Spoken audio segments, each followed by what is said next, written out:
up to your knees in love. There's a tree house in the meadow below the mountain peak, the perfect place for lovers when they play hide and seek. There's a covered bridge at Cripple Creek where the horses always stop. Between the tree house and the covered bridge, that's how Mom and Pop are making love in the country where skies are blue. All you'll be dreaming of are the birds and the bees and the flowers and the trees till you're up to your knees in love. There are roses on the trellis and the scent of new mown hay. The clinging vine is jealous on the fence across the way. There's a great big yellow moon above and a breeze to sing a song. Between the roses and the yellow moon, a fella can't go wrong if he makes love in the country where skies are blue. All you'll be dreaming of are the birds and the bees and the flowers and the trees till you're up to your knees in love.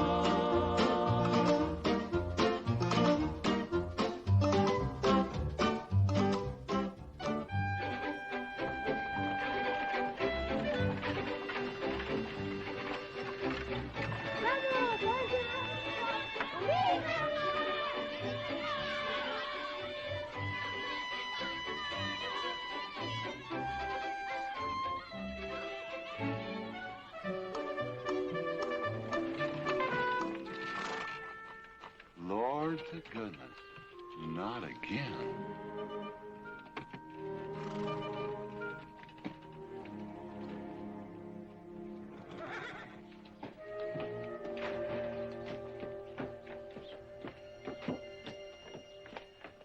Howdy, Drago. Morning, Curly. Makes 7 times this month he come home swoggles. Only 6. 7? 6. Once was his birthday. That don't count. Give me my bucket. Didn't have anything for breakfast but 2 raw eggs and a mug of honey. No. Curly, Yes, boss. don't say it's a fine morning or I'll shoot you. Get out of here, Bunyan. Good morning. Morning. Carlos, what are you doing up there? I hope I get it this time, Mr. McLintock. My brothers, they got the big hats already.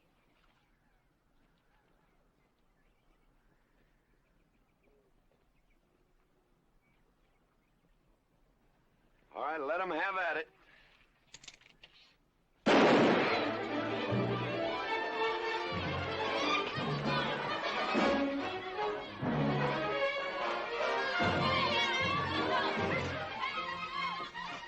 Get over it. Did you let me drive? You promised me you would sometime. No, yeah. Boss, you better watch that turn onto the road. You're gonna kill both of us one of these days. Thank you, Mr. Boss.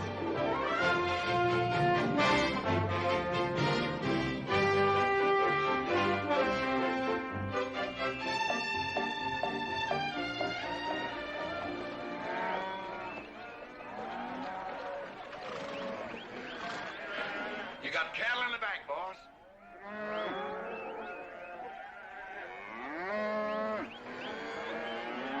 Yeah. Give it up. Yeah.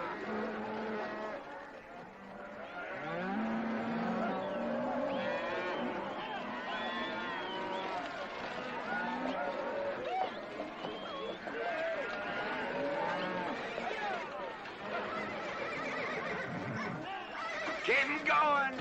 15 cents a pound all the way to Kansas City. Yeah. Yeah.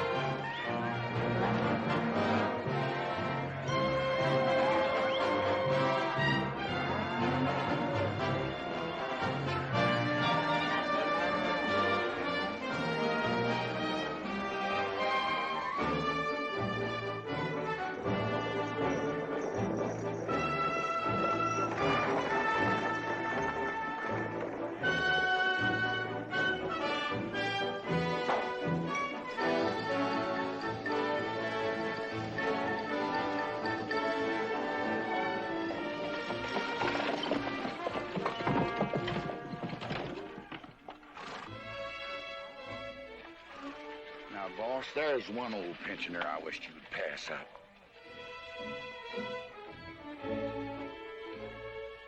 Bunny? Yeah. I knew where I'd seen his face before. He's an old timer. He's just been around town a couple of years. Oh, you have no milk of human kindness. Morning, Mr. McLintock.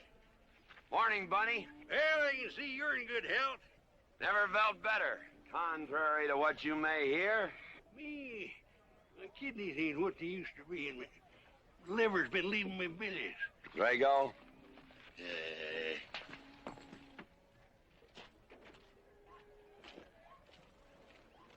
Hello, Ben. Hey, McLintock. Drago, throw that in the buggy. Yes, sir. The scrubby bunch of Sooners, huh? They are at that. That ought to make Douglas happy, lining his pockets with land fees. What are we gonna do? I don't know what you're gonna do, Ben. Me, I do nothing. 200 families. Quarter of beef a week per family. They last 2 years. That can be a sizable number. I got 20 head to 1 of any other brand on the Mesa Verde. I'm not hollering. Some of us haven't got all the money in the world. Some of us ain't old and tired and feel like being put upon. You interest me, young Ben. Go on. So the first time I find one of our hides wearing our brand hung on one of them settlers' fences, I aim to kill me a plowboy. You do what you want, McClintock. We'll do what we want. Fellas my age generally call me GW or McClintock.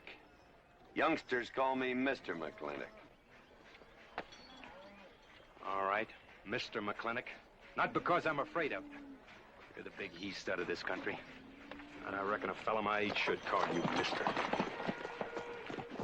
Full grown now, GW. He's a half owner of the spread. I made him a full partner the day the doc gave me the long face.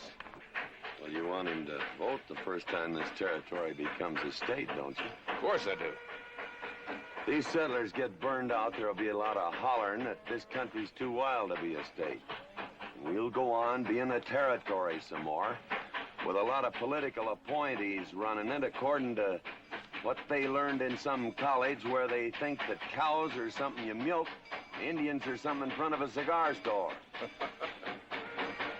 I'm looking to you to hold young Ben down. I'll do what I can. Come on over to the house once in a while. We'll rack up a few hands of stud. GW, that'll be just fine.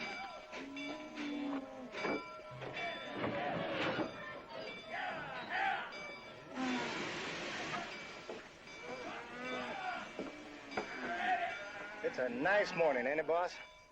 Everybody's entitled to their own opinion. Like that again, eh? Here's something that'll cheer you up. About 1,000 head. I figure they'll bring about 1,250. They're not as fat as I'd like to ship. They all off the North Range? Yes, sir. Settlers. Every one of them with a plow and a Bible. Not the slightest idea what the range is for. Drago! Drag out that hog leg. Yes, sir. Give me some attention. Yeah! People! People! People! People!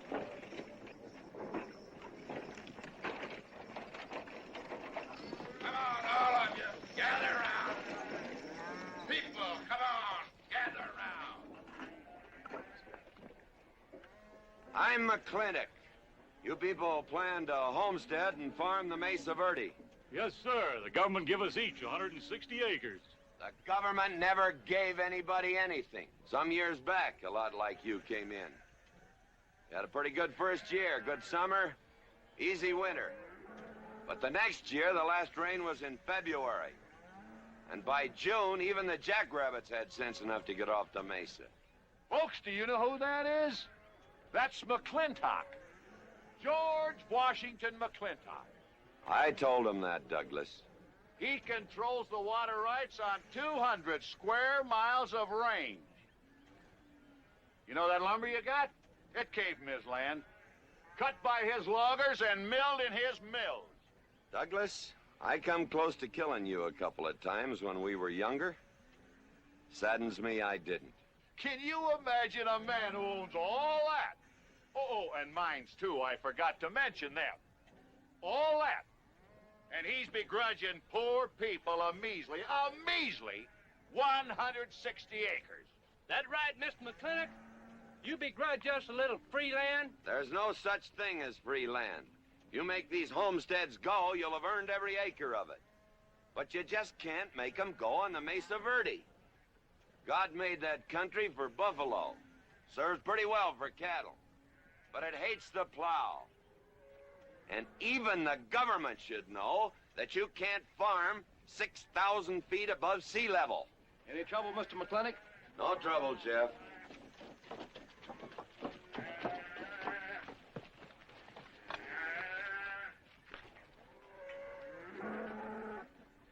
How about you, Douglas? Douglas? Just plain Douglas, eh? And you call him Mr. McClintock. Why? Well, Douglas, I guess it's because he earned it.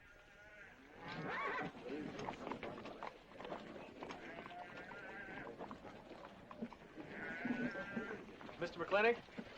Yeah? I'm a good hand with cattle, Mr. McClintock. I'd like a job. Well, you look strong enough. You come in with those Sooners? Well, yes, sir, but we don't have a homestead. Can't use you.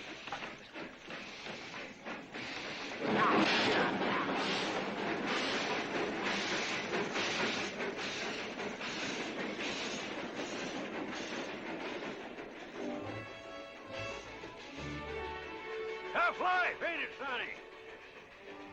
Hell, ain't much future in being a farmer around these parts.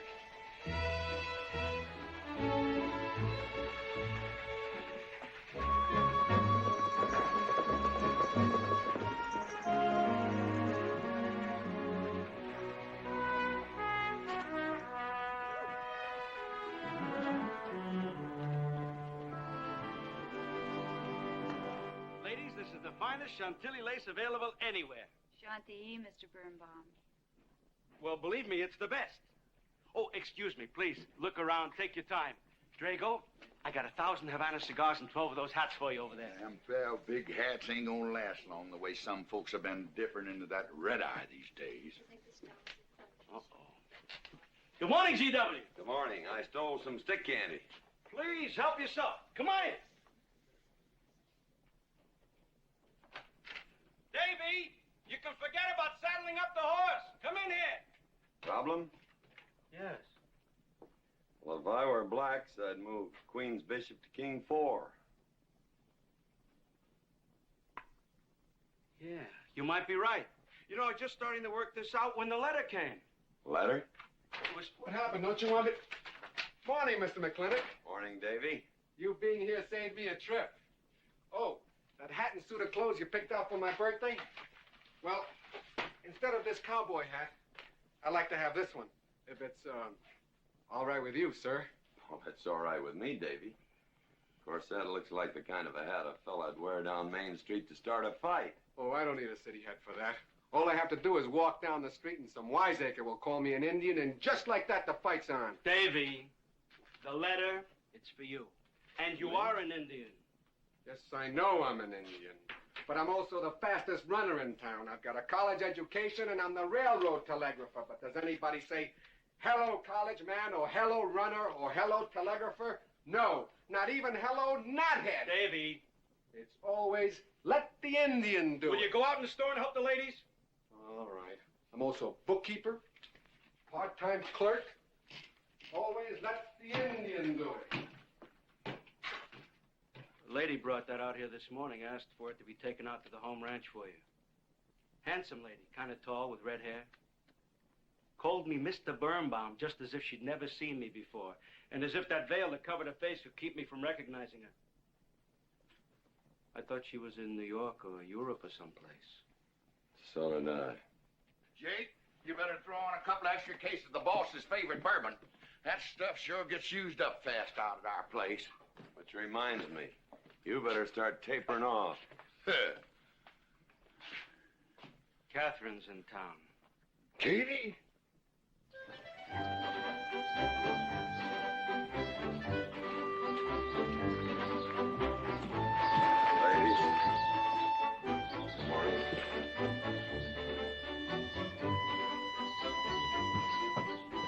Morning, Miss McClintock. Morning, Mr. McLintock.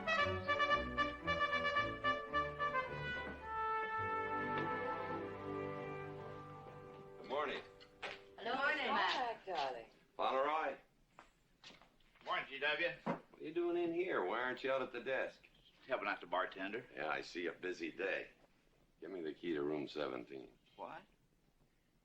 17, and don't advertise it.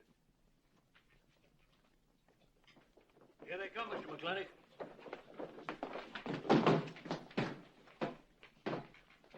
Set 'em up. Here, whiskey.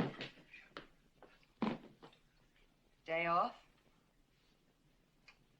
Off day. Wonder what he's so preoccupied about. Haven't you heard? No, what? Katie's back in town. Katie? Yes, dear. The social arbiter. Well, hi, Sonny. Good morning. Oh, He sure is a polite one. Mr. McLintock, I don't want to bother you. I'm sorry, boy. I told you, no job.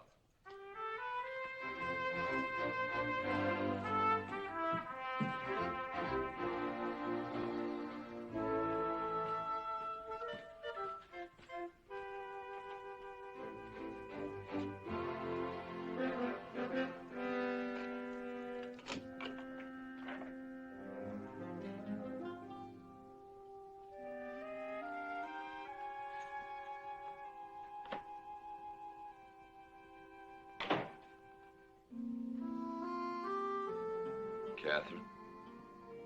George Washington McLintock.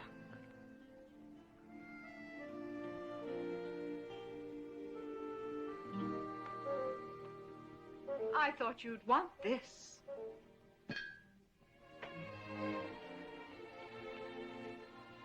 First dig of the spur. But who am I to upset your plans? But you feel kind of silly. I never feel silly. It's because you have no sense of humor. Why couldn't we sit down in the hotel dining room and talk about whatever it is you want to talk about? Or why couldn't you just come over to the house? And have everybody know that we're meeting. Everybody knows, and what's the difference? We're married. And that is something I should like to change.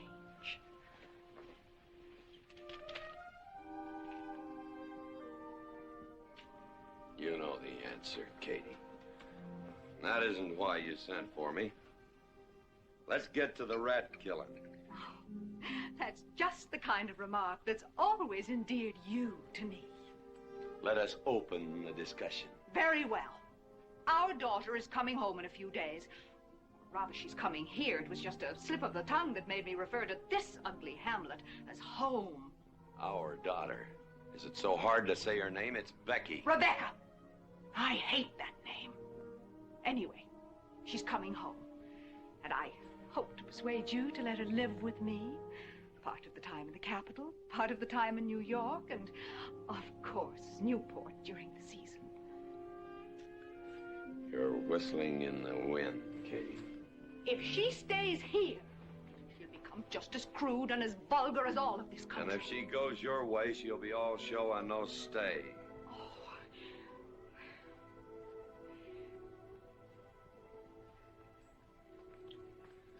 No go, Kate. I hate you. Oh, how I hate you. Half the people in the world are women. Why does it have to be you that stirs me? Animal. That's the story. I saw your picture in the paper at the governor's ball. You were dancing with the governor. At least he's a gentleman. I doubt that. You have to be a man first before you're a gentleman. He misses on both counts.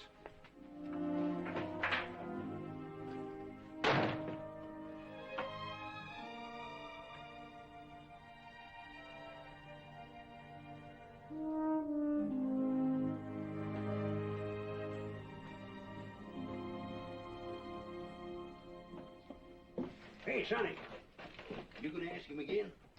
Nope. Hey, boy, you gotta pocket your pride. You gotta beg.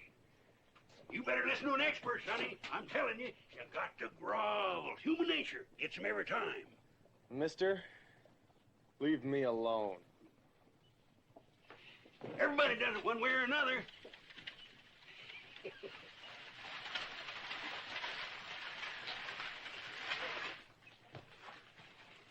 About that job, Mr. McLintock. I already told you, son, I've got no need for farmers, or use for them. Just 1 minute, Mr. McLintock. My father died last month. That's how come we lost our homestead. I've got a mother and a little sister to feed. I need that job badly. What's your name? Devlin Warren.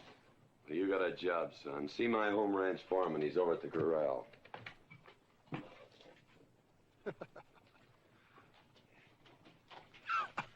Step down off of that carriage, mister.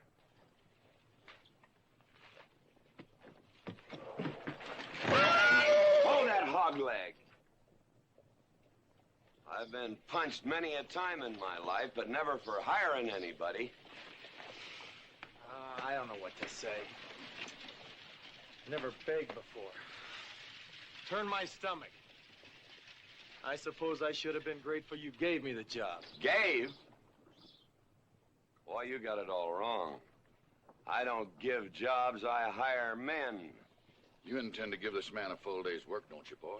You mean you're still hiring me, Mr. McLintock? Well, yes, sir. I mean, I'll certainly deliver a fair day's work. For that, I'll pay you a fair day's wage. You won't give me anything, and I won't give you anything. We both hold up our heads. Where do you live? The settlers' encampment, down by the mine. That's your plug? Yes, sir. Well, hop on him, and we'll go get your gear.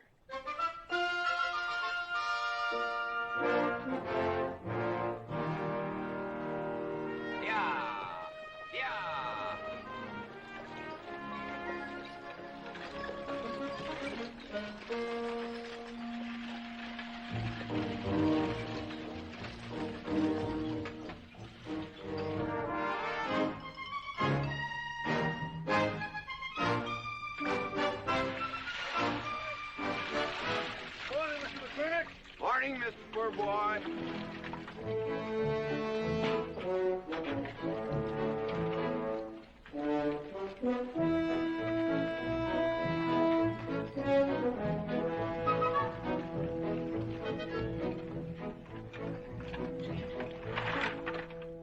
I'm sure that all you fine people are interested in knowing just what portion of this new land will be your new home. Oh, Jones and McAllister, since you've been more or less the leaders of our group, I'd like to have you come up and check the exact location. Won't be a minute, sir.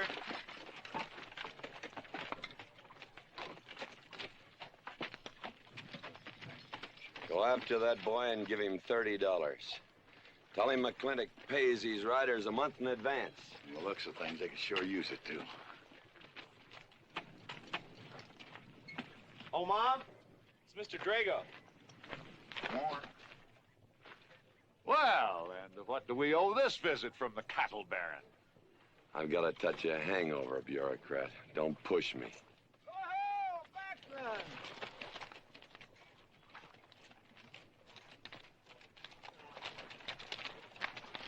Say, those are Indians.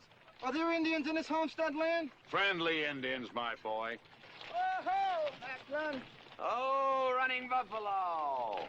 Oh, Mclaglen. Long time we don't get drunk together. And it's going to be a lot longer time, because it's against the law and you're with the sheriff. And if I got my hands full, they came into town to meet the train. The old Indian chiefs are coming home. I heard they'd been pardoned. They don't know when it's arriving, this week, next week, or next month. So in the meantime, I've got to do something with them. Could I cut out a couple of head of your steers to feed them? Otherwise, some of these settlers' milk cows are going to disappear. That's right, Mclaglen.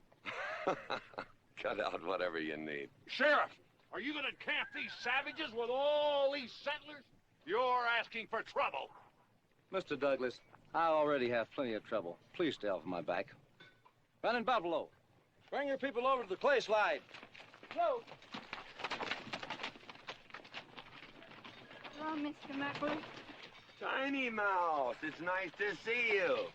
You wouldn't believe it now, but 20 years ago, she was a mighty handsome maid. 20 years ago, you thought so too, Mr. Douglas.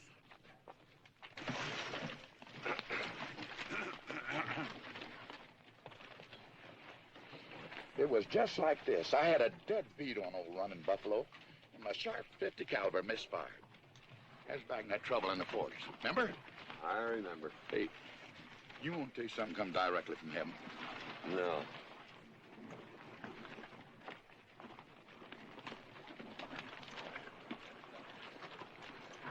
Where'd you get this? That boy's mama baked them. You thinking the same thing I am? She's a widow woman, boss, and she's got a long, hard road off. Hire her.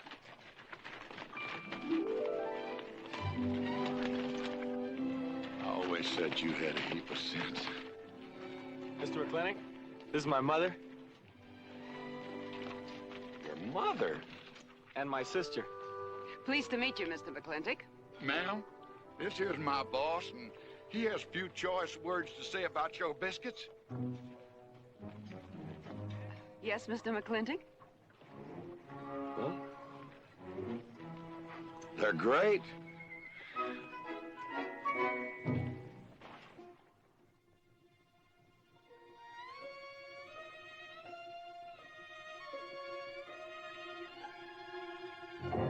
Well, you old Cantonese reprobate, how about it? You fire me? I kill myself. I'm not talking about firing you, I'm retiring you.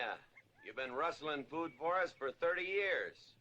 We're gonna put you out to pasture. All you'll have to do is give advice. Be one of the family. I kill myself.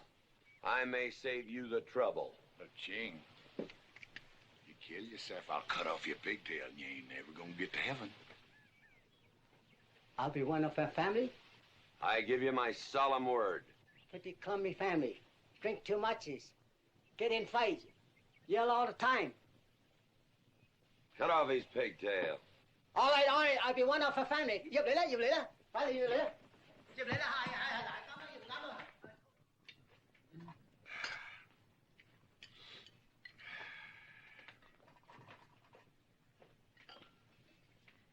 I hope everything is satisfactory. This is such a big house, it'll take me a while to get used to things. Now, please don't hesitate to tell me if anything is wrong. No bird's nest soup. Otherwise, it's fine. Everything on nicely. Finally, fine. Ma'am? Best apple pie ever had. Curly's right, ma'am. Hated to leave that last bite. Shall we celebrate with a drink? Carlos, come in and help me with the dish. Alice, you want to help too? Yes, Jacob. All right, pitch in. Now, I'll wash and you kids can dry. Is that good here?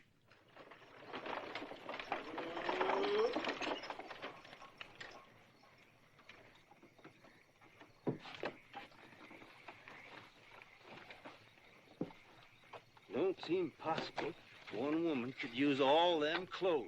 You keep a civil tongue in your unprepossessing face. Yes, ma'am. And unload my baggage, please. Yes, ma'am. By the way, what does that word unprepossessing mean?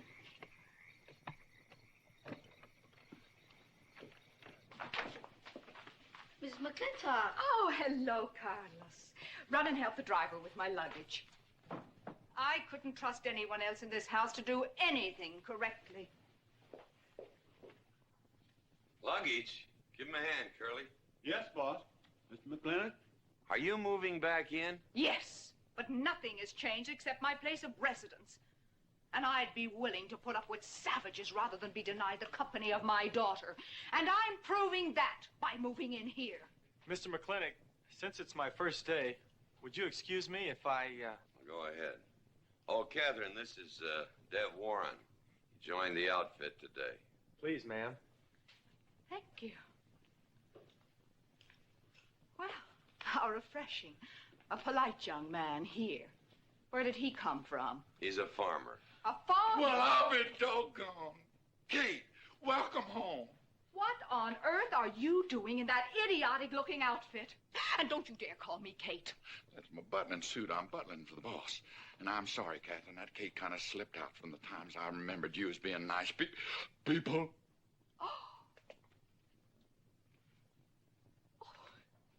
Are you going to stand there with that stupid look on your face while the hired help insults your wife? He's just ignorant. He doesn't know any better than to tell the truth. And I can't help this stupid look. I started acquiring it as you gained in social prominence. Mrs. McLintock, where do you want I should What? Put him in the master bedroom. Yes. But move Mr. McLintock's things into another room. Oh, the one back of the stairs would be best so that he can't wake up the entire household when he comes home every Here's night. Just before daybreak. Yes, ma'am. Oh, excuse me. Here's your cigars, Mr. McClintock. I am Mrs. McLintock. Kate, Catherine, this is the cook. This is the lady does the cooking for us. Mrs. Warren, Mrs. McClintock. How do you do? Very pleased to meet you, Mrs. McClintock. Very pleased. Likewise. You see, I just came to work here today, and I guess I jumped to the conclusion that this was a bachelor's household. It is, and then again it isn't. I will explain so everything will be quite clear, Mrs. Wallace. Mrs. Warren. Mrs. Warren, it has been a bachelor's household for quite some time. And it will be again, just as soon as I am out of here, which will be as quickly as I can make arrangements to take my daughter back east with me. You see, she's coming home from school in a few days, and then we'll be off together, and you can return to conducting yourself as you consider proper in a bachelor's household. Katie. Shut up. Until then, I am mistress in this house, and I will give the orders. You want my breakfast served in bed? Let her. Ain't you gonna say nothing, boss? Breakfast in bed. No. 1 poached egg, tea, toast. Oh, GW. As soon as my things are put away, I want to talk to you about Rebecca. Yes, Mrs. McClintock.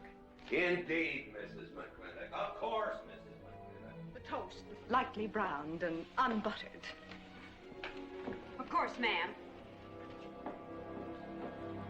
Wait a minute now, boss. Where you think you're going? I just remembered I got a date. But she said she wanted to have a talk with you. I heard.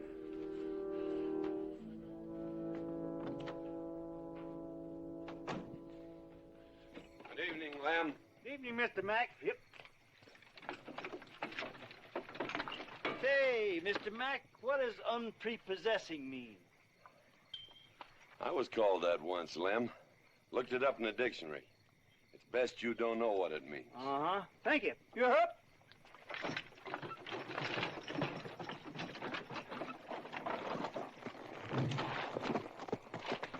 Hey! What am I gonna tell her when she asks where you went?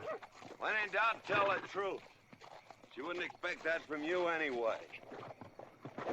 Where's Mr. McClintock going? There he goes, burning his last bridge.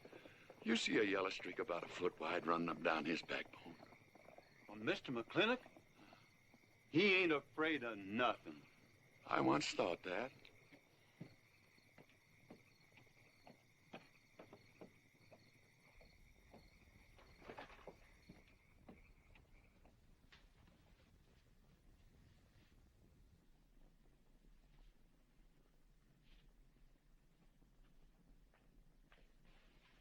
Drago? Yes, ma'am. Was that, He took off, lit out.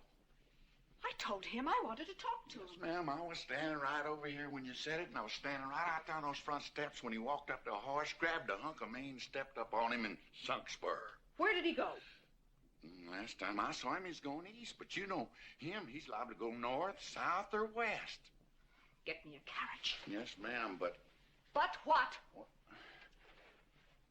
maybe you shouldn't follow him into maybe where he's going into. What does that mean? I don't know, but I wish I hadn't said it. Just get the carriage. Yes, ma'am. What happened? Get the brooch. Baruch? Hitch it up. She wants to go to town. But Mr. McClintock never said anything to me about it. Look, young fella, I'm the ramrod around this place, and you better start giving me a yes, sir. You're gonna get the roof of this house pulled down on your head. Yes, sir.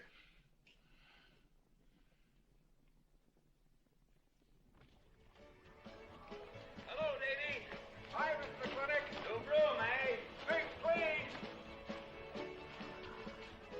Hello, Bunny. How is everything? Oh, fine, fine, Mr. McClintock. I'll get you next time.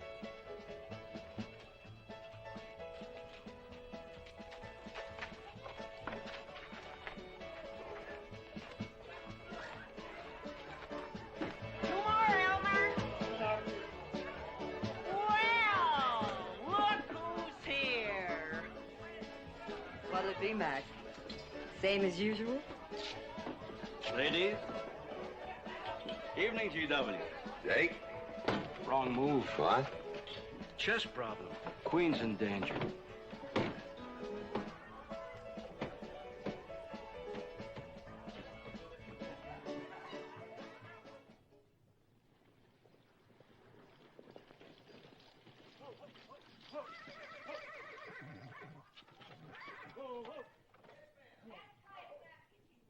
I suppose you can do that.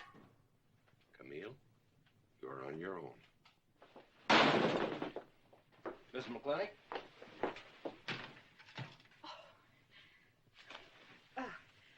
I'm Camille. Camille Reedbottom. I'm learning the game of chess. Thought it would give me something to pass the time. See, I have nothing to do all day long. I just remembered something.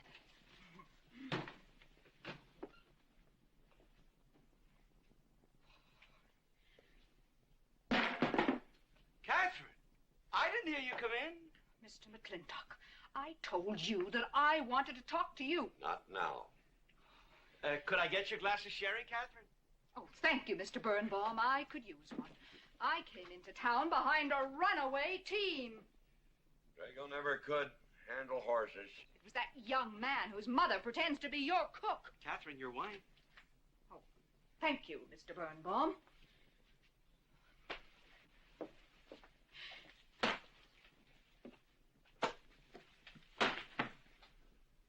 Now, Mr. McLintock, we have an awful lot to talk over. First thing I learned about Indian fighting was to wait for daylight. What has our conversation got to do with Indian fighting? Indian fighting is good experience for our kind of conversations. Oh. It'll wait, Catherine. Evening, Sheriff. Mr. McLintock, we had quite a ride out here. Oh, I finally got that team settled down. It's your move. No, it's your move. I just canceled. Oh. Now, look here. You're not going to sit here all night long and play chess when the matter of our daughter remains unsettled. I am going to remain here and play chess, and the matter of our daughter is settled. She stays. Oh, such stubbornness. Catherine, your hair. Oh, it is a mess after that awful ride. No. It's just that I haven't seen you for a long time. And it seems to me the last time I saw you, your hair was a little darker, no?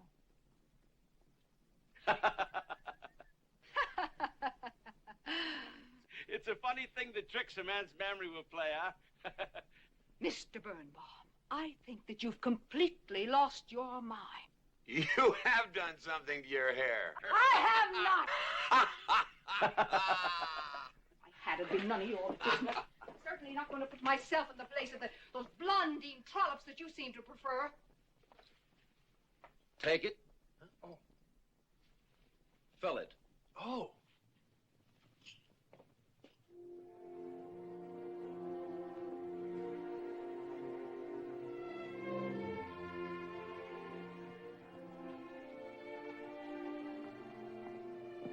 Morning. You fellas still at it all night? McLintock never quits. But a Birnbaum has to. Besides, the game is over. You got me. Oh, no, Mr. Birnbaum. You still got a good game. Oh, you play chess. Please, take over.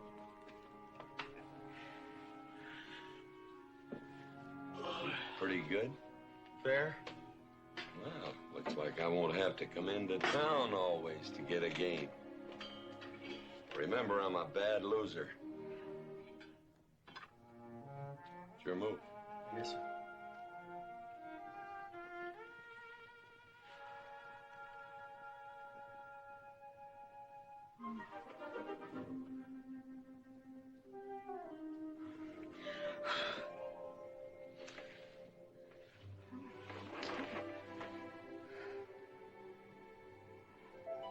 Good morning.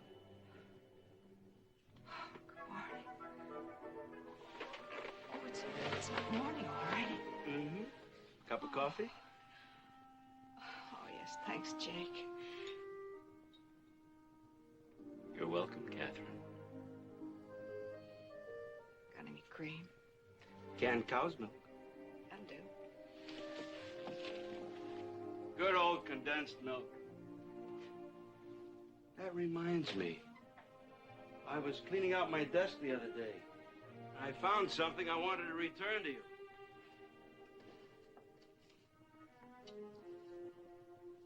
Here it is.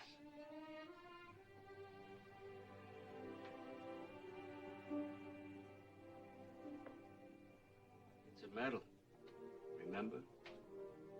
From the President of the United States of America to First Sergeant Michael Patrick Gilhooly for bravery above and beyond the call of duty. It's your papa. Reminds me of the first time I ever saw you. It was over 17 years ago.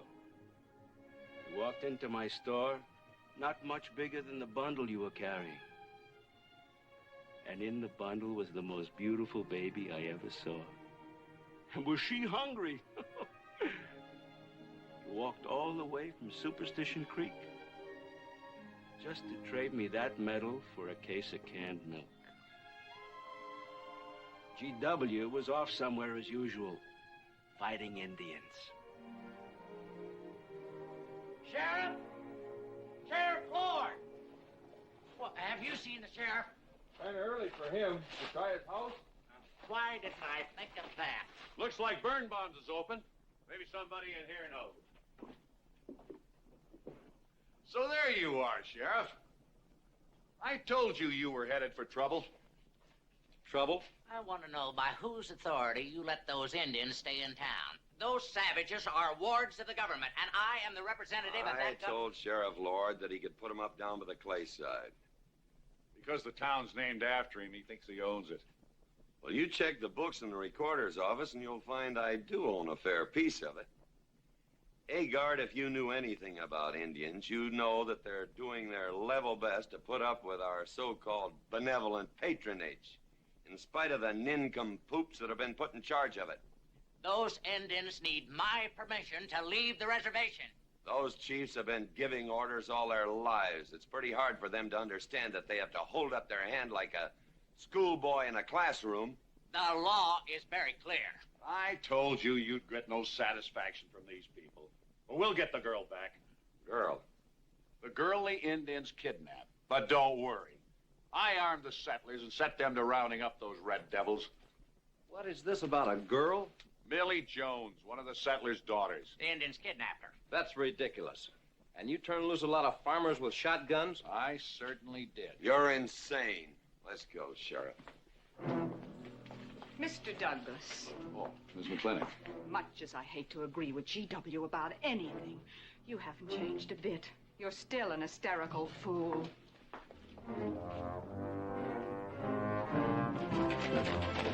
Come into town, I got worried. What about? Thought maybe Katie shot you.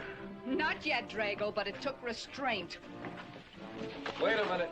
You better take Agard along. Not that he'll be much help. Drago, have him on a horse.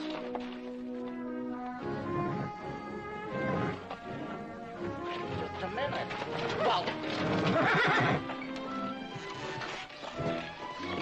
I'll drive. Yes, sir. Agard, what are you doing? Agard, this is serious. Stay with him, Agard. Stay with him. Agar, will you stop showing off and getting this pluggy? Mercy. Mercy. That horse is a little green.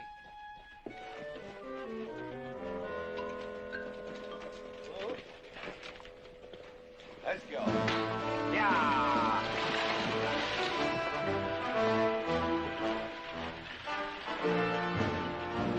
Just where do you think you're going? Don't use that range boss tone of voice with me.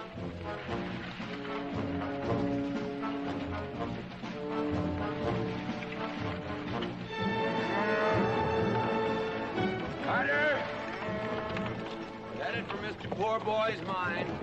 Mount up some riders. Right, boss. You heard the man.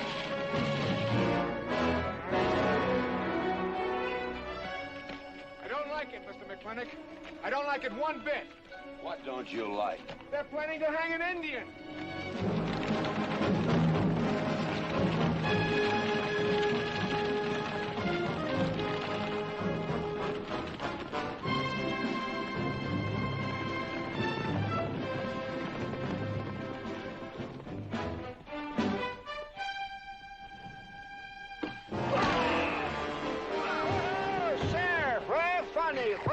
whiskey. Hold that. Not so fast, Mr. Boss of the whole country. Unless you want to wear a big hole in your middle. How long is GW going to let that cheechawker push him around? That cheechawker has a sawed-off shotgun. How do you know she didn't wander off someplace or meet some fella or something? What are you saying? That I didn't raise my girl right? That she'd wander off all night with some man? There's a lot of things I'm not saying to you, mister. Well, you got a sawed-off shotgun in my middle. But how do you know this Indian had anything to do with it? She's gone, ain't she? She's gone. Pa! Pa! I'm over here! Pa! Been looking for me, Pa? Where you been, gal? Young Ben took me for a sunrise ride, and the horse wandered away. You come down over there. But, Pa! She's telling the truth, Mr. McClintock. We wasn't doing nothing. Well, that's not important right now. The important thing is that you don't draw that hog leg, or this'll be worse than Dodge City on Saturday night. You get on back to the wagon. I'll tend to you later. Now for this young whippersnapper. Now, no harm has been done. And young Ben here is one of the nicest boys in the territory, so just put down that shotgun and I'll let's teach forget him to fool with Mike. Now, we'll all calm down. Boss, he's just a little excited. I know. I'm going to use good judgment. I haven't lost my temper in 40 years. But, Pilgrim, you caused a lot of trouble this morning. Might have got somebody killed. And somebody ought to belt you in the mouth. But I won't. I won't. The hell I won't.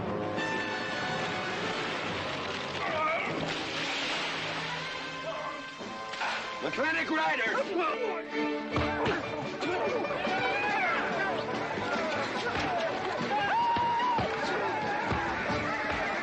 Ha-ha! Oh, Mclaglen!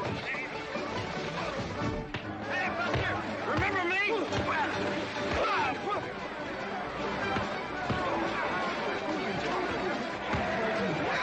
Hello, sir.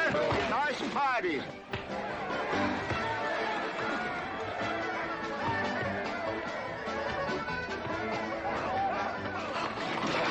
Do you think you oughta? I ought to what?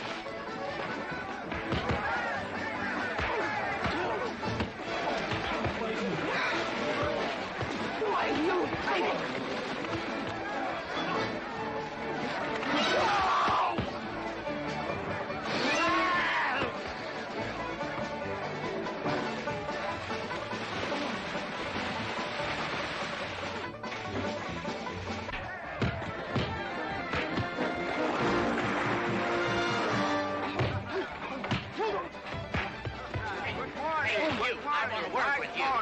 Just a minute. What are you doing? My glasses. Hey, now stop this or you'll be sorry.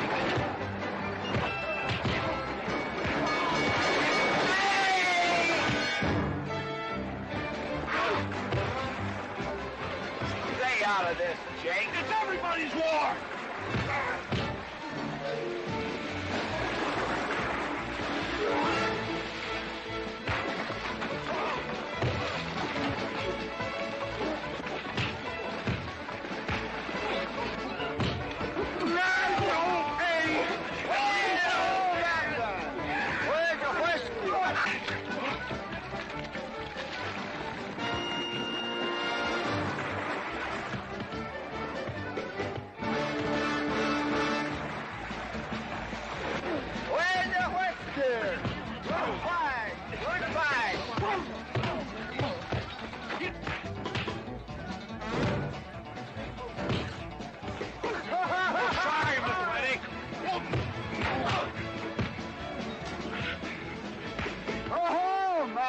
Thanks. Ha-ha! Very funny. Yeah, very funny.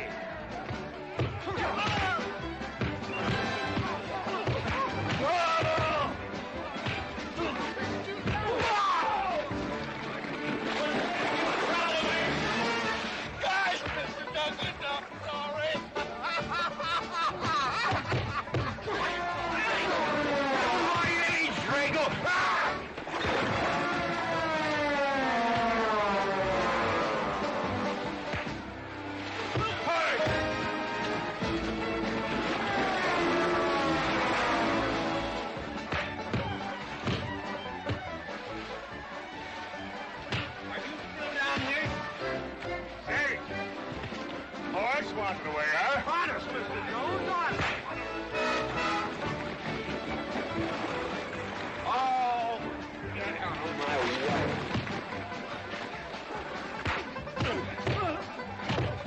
half. Thanks. I went to college. For this, you don't need college. You're not getting me down there.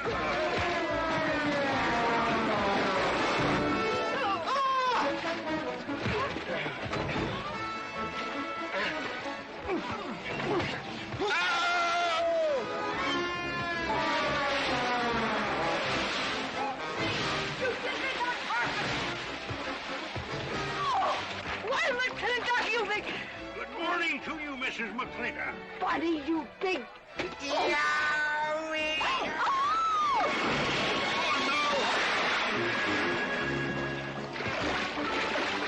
G.W. McClintock, you big big clumsy. Well, it's pretty hard to control yourself.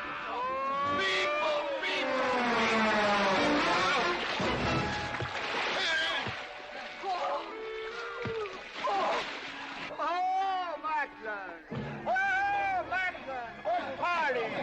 But no whiskey. We go home.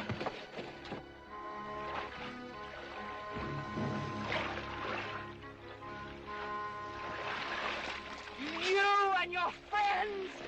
Well, we at least saved your hat. Oh.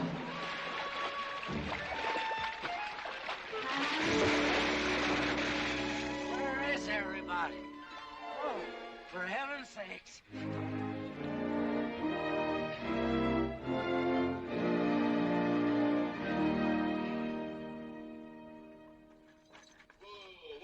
Drago, will you never learn how to handle a team? Yes, ma'am, I'll sure try. I'll tell you that now. Try me, family. You want to lose your pigtail? I lose face. Lousy lot of tips. You want to lose more than that. Kate, Yes? we could be a big help to one another. Like what, may I ask? Well, we could wash the mud off of each other. We used to have quite good times doing that sort of thing. There are a lot of things we used to do. Good night, Mr. McLintock.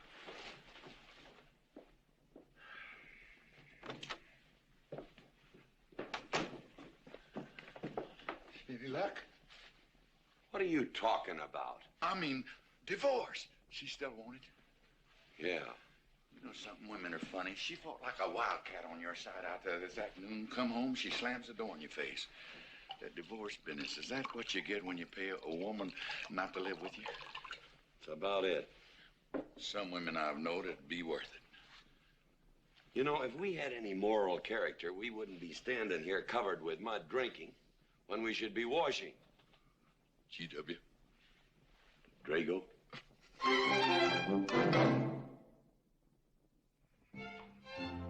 Miss Warren, these biscuits. Mmm. Oh, thank you, Drago.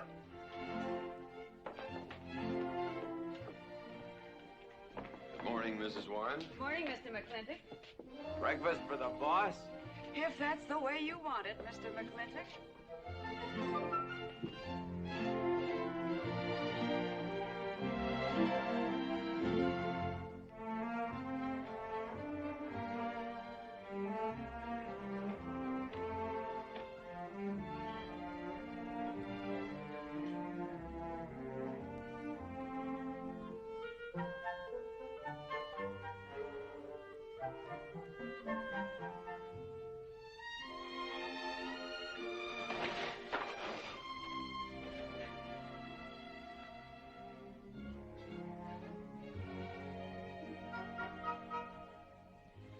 One poached egg, tea, toast, lightly browned, and Why, Mrs. McClintock, you have a black eye. I do.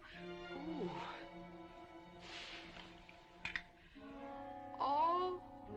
Oh, and Becky's coming home today. And that's not all. There's a little something we'd better get settled. There are no men listening now, so we can be ourselves. Oh, sure, I let you get away with all that guff the other night.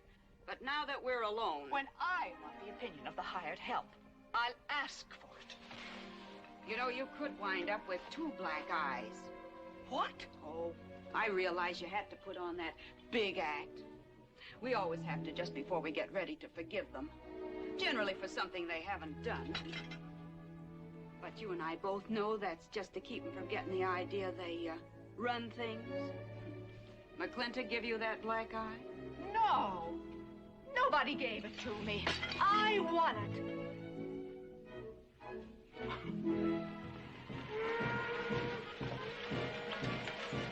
Morning, Davy. Morning, Mrs. Beach. Mr. Beach.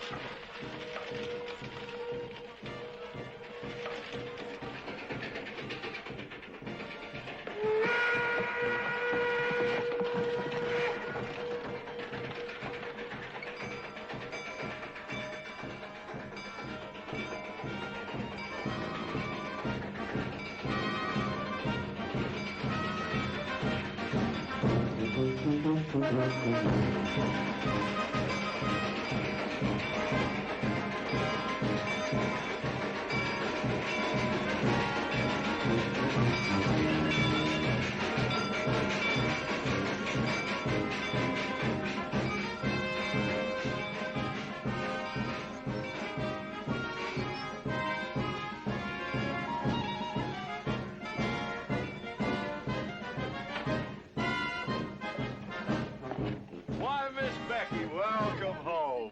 Hi, Dad. My boy! Good to see you again. Daddy! Well, Daddy! Oh. It's been 2 long years. I guess I'm gonna have to stop calling you Tomboy. Oh, Becky. Mama! Oh, darling. I wasn't sure you'd be here. Oh, I've been here a few days. And, oh, Becky, I've bought you 3 of the most beautiful dresses. Uncle Drake! Oh, oh. Did you bring your old uncle a coming home present? Sure did. What is it? A mustache cup. And what did you get me? Prettiest Palomino pony that ever packed a saddle. Broke the stand, drowned, tie in the counter. Oh. Uncle Jake! Oh. What are you doing in Mr. Douglas's tuba? Oh, Mr. Douglas has had a little accident. I brought you a whole shipment of licorice sticks. But now that I've seen how much you've grown, I think we better exchange them for a couple of bolts of dress goods, huh? Thank you. Oh, the mayor was going to be here, but he had to go to the territorial capital on a horse theft matter. But I'm going to give his speech. Oh,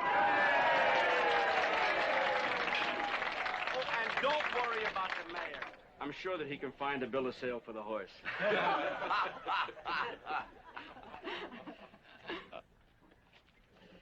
Ladies and gentlemen, we are here to welcome the fairest... What am I doing? We are here to welcome back the prettiest girl that was ever born in McLintock, or in any part of the territory.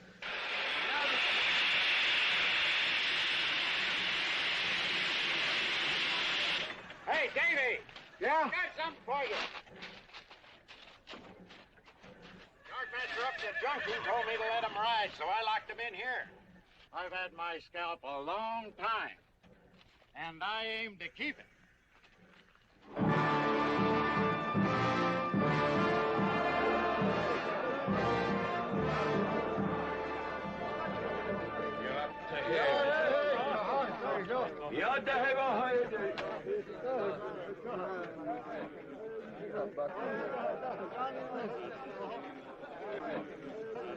And now she's come back to us. Gone are the pigtails, but the freckles are still on the prettiest face that was ever born in McLintock.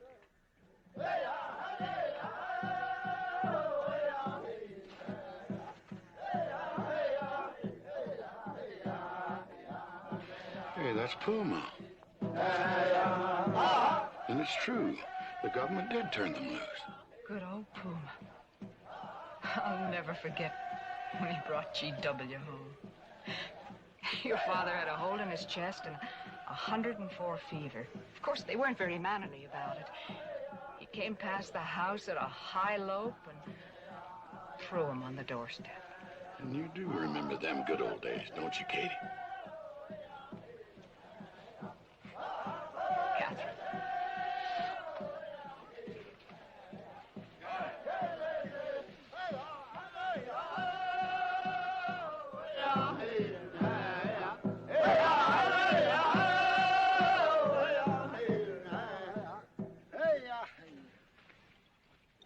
Yatahe, my friends. Yatahe. Puma, honored enemy.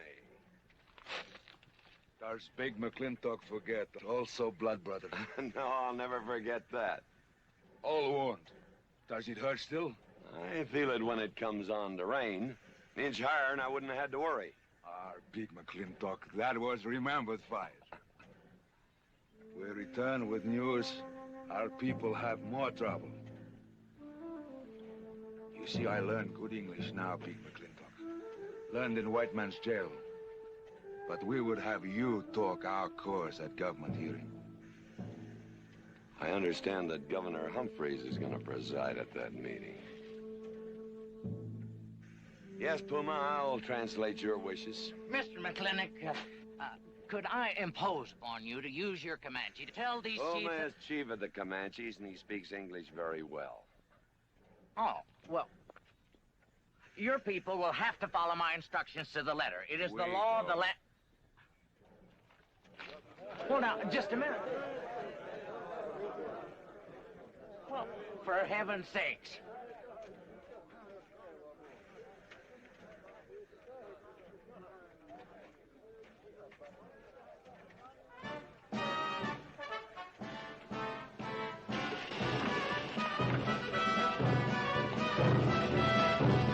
You wait here, honey. I'll get the bucket. You go to the clinic party? Surely. Will I see you there, Beth? Of course, Davy, and you can have the first day. Sis? Don't want any sister of mine talking to strangers. Davy's not a stranger. He clerks in burn barns.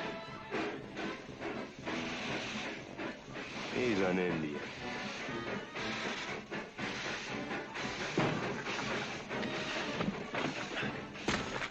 Darn you, Drago!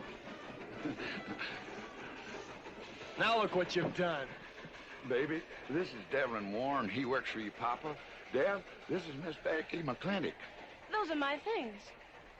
Yes, ma'am. Oh, I don't own you anywhere, Miss Becky. What do you mean? Oh, I mean, you look so much like your mother. Well, even prettier. Oh, Mr. Warren. Mother's much prettier tan I am. Many a fight started with words like that. Come on, get in the boat. Hello, Ching. We got chili pie for dinner. Oh, I'm not cooking. No, he's not. Junior! Yes, Miss Becky. You remember Junior Douglas, Mama? Oh, of course. How's college? Valedictorian, 95. Oh, congratulations. Oh, Mr. and Mrs. Douglas, we will see you at the party, of course. Oh, delighted. Well, it'll be pretty hard to keep young men away. Yes, sir. Drago? Yes, boss. Baggage all loaded. G.W. You remember young Junior? Oh, yes. Like father, like son.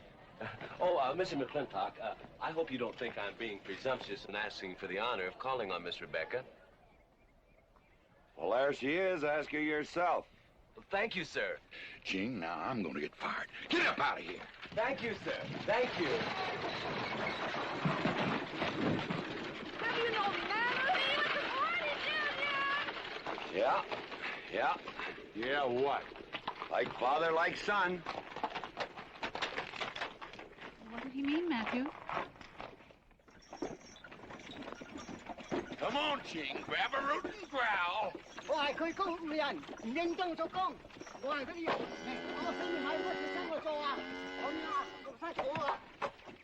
you're doing a good job, Miss McClintock. Thank you, Miss Flora. Deb, when you're finished there, go over and help Drago with the beer cakes. Yes, Mom. Deb, could you come and help me a minute?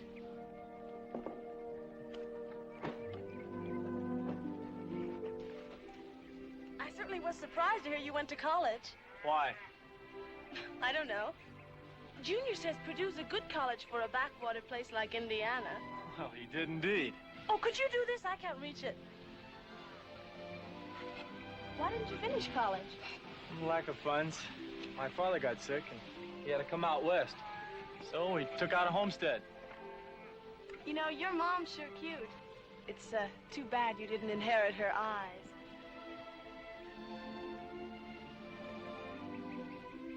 Well, you'd been lucky if you'd inherited a few things from your father. Oh, really? For instance? It was common sense, for instance. Common sense. Yeah. You don't see him being fooled by some dude like Junior Douglas. Junior's not a dude. He's nifty. This needs a woman's touch. And besides, he got a letter at college. What sport? Glee club. Very strenuous. Don't you dare hug me! I have no intention of hugging you.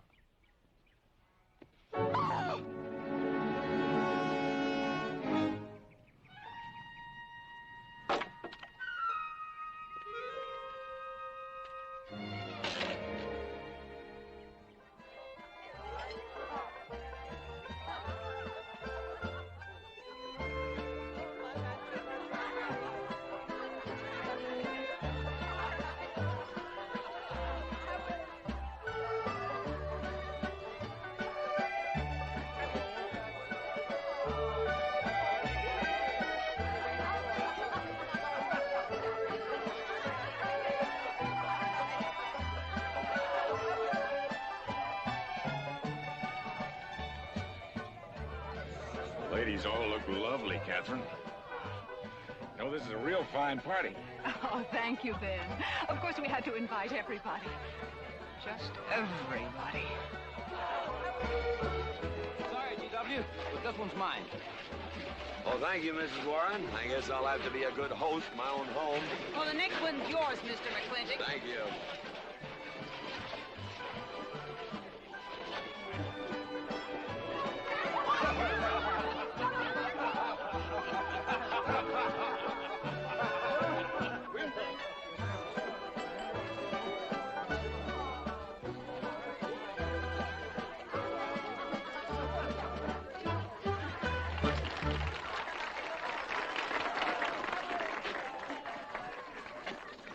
Drago, go and do what I told you to do. Oh, Katie. Catherine, and do as you're told. Oh, Drago, do this. Drago, do that.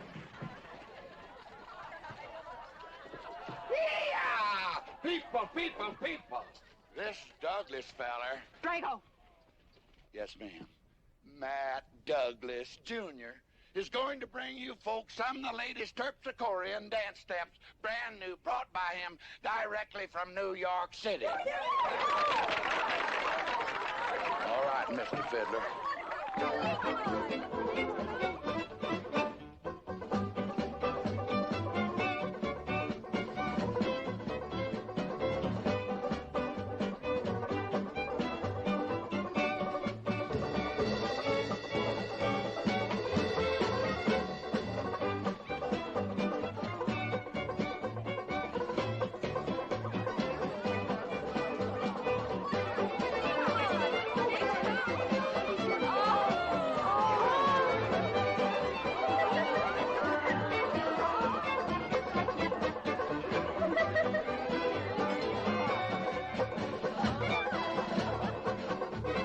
Give me a whiskey.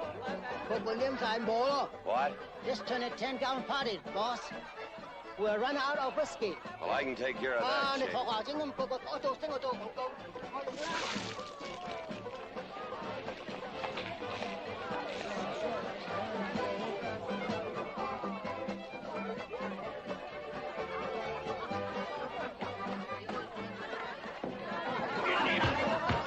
Indian.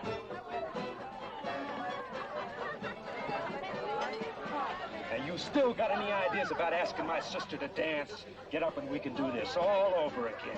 Yes! That's enough. You fought it. It's all over. Quit butting in, Birnbaum. He's a hired man, not your son. Look, you fought him fair and square. I don't think it was so fair and square. Well, you want to take up where he left off? If I did, you wouldn't find it so easy.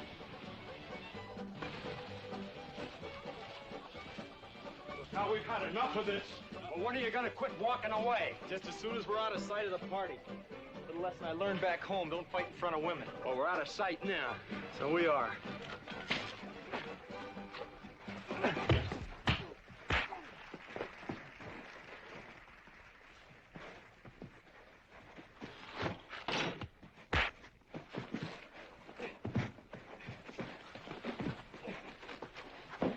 Such vulgarity. Someone should do something about it. You're right. Absolutely right.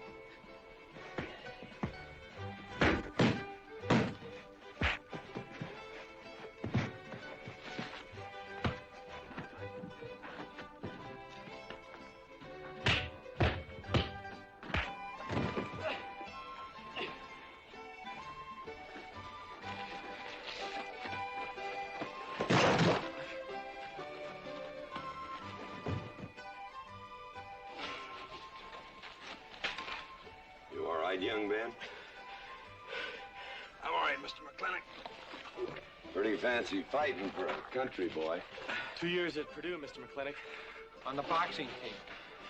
I never thought any farmer could whip me. You sure did. Better get him cleaned up. Get him some water, Jake. Yep.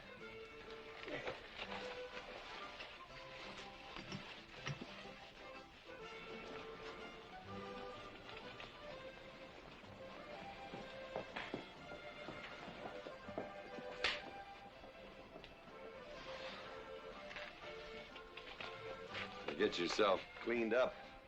Go ask that girl for a dance. Who? Oh! Did I miss one? Oh.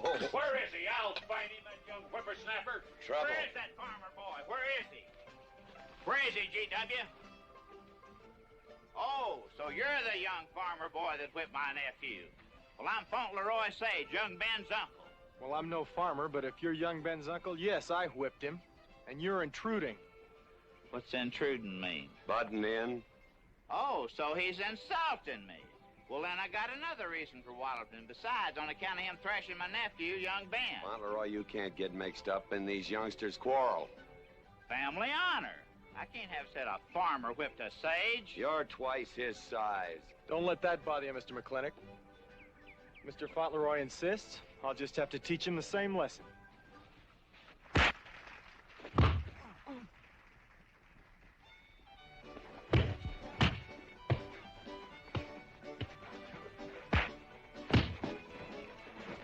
Say!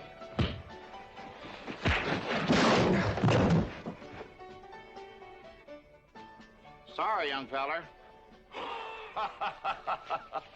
Hate to have to do that, young fella. No hard feelings. Not yet. Not yet what? I mean, that isn't all. Now, wait a minute. Fauntleroy, we're gonna make this a fair fight. Of course we are. Of course we are, G.W. There'll be none of this. I wouldn't do that, G.W. You wouldn't do... No, I wouldn't do that. And Dev, I don't want you kicking Fauntleroy in the knee. He didn't do no such thing. And none of this nose twisting. He's all yours.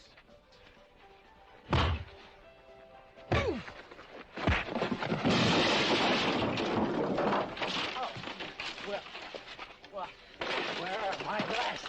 You all right, young feller? Ouch! I'm all right. This Indian agent will stop stepping all over me. I beg your pardon. G.W. You're just funning me. But I want you to know that boy fought me a fair fight. Well, I'm glad to hear that, Fauntleroy. Here's my uncle. Fauntleroy, what have you been doing? I hope my uncle didn't bother anybody. No bother. I think we'd better join the ladies before they get curious. Drago. Fauntleroy, let's line them all up for a do-si-do. Jake, you think tincture of arnica would help? Could be. Used to help you. Gentlemen, to the medicine cabinet.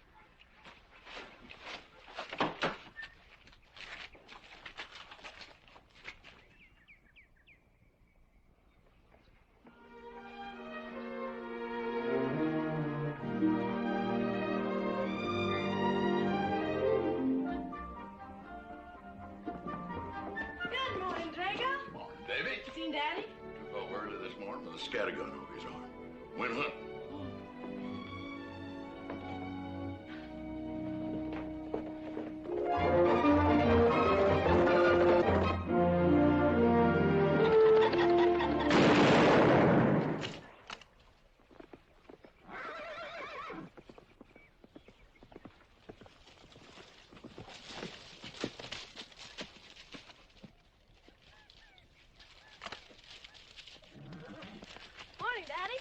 Good afternoon. What gets you out so early? It's something I have to get straight in my mind. Yeah? What? Mama?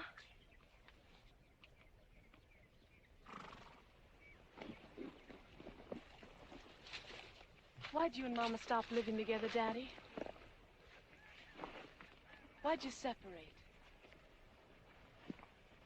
Aren't you going to answer me? No, It's sort of my business, I think. I don't. Is it another woman? Usually is. At your age, you always know what's usual.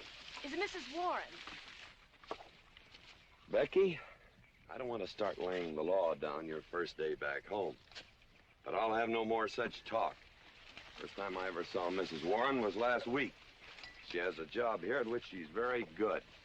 And I hope you'll have the good manners to not pry into other people's business. Your mother's and mine. Pretty good shot, Daddy. Oh, I can understand your trouble. Mama's often so, well, so petulant. Petulant? You learned a lot of words back east, Becky. Wish to God they'd have taught you some meanings. You were only about 6 months old when your mother stayed alone with you in a sod hut under 8 foot of snow, while I moved the herd 300 miles south to try and save it. Saved about half of it. You were a little more than a year old at the time of the great Comanche raids. We stood off 500 Plains Indians for 9 days. Petulant, Becky? I think you better go on home. See that Ching gets those birds.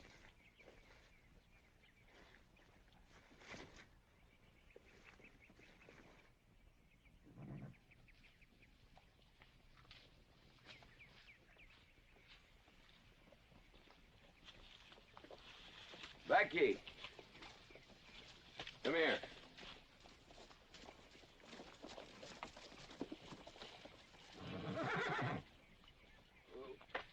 There's something I ought to tell you.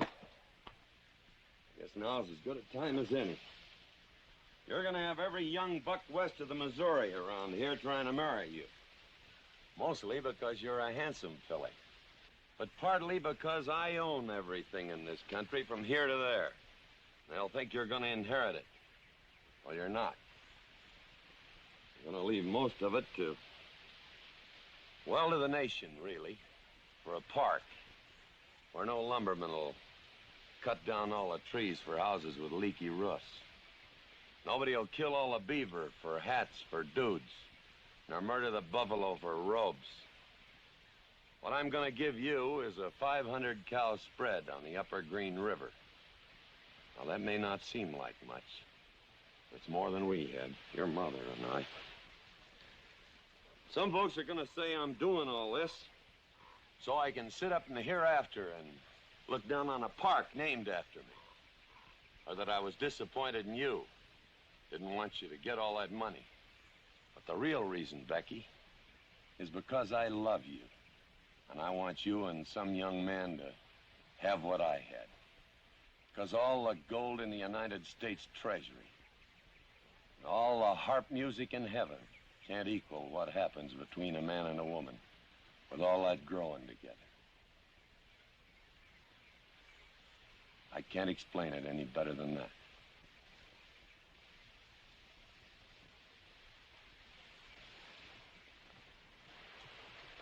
All right, Daddy. Becky.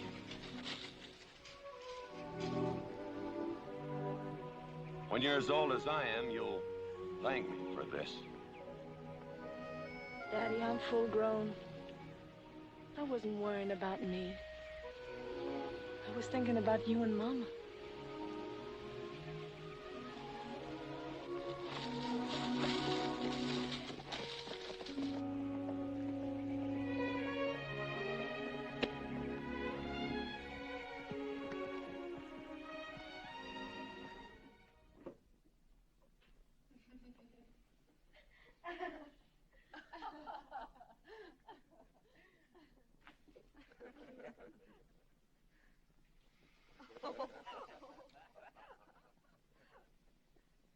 Oh.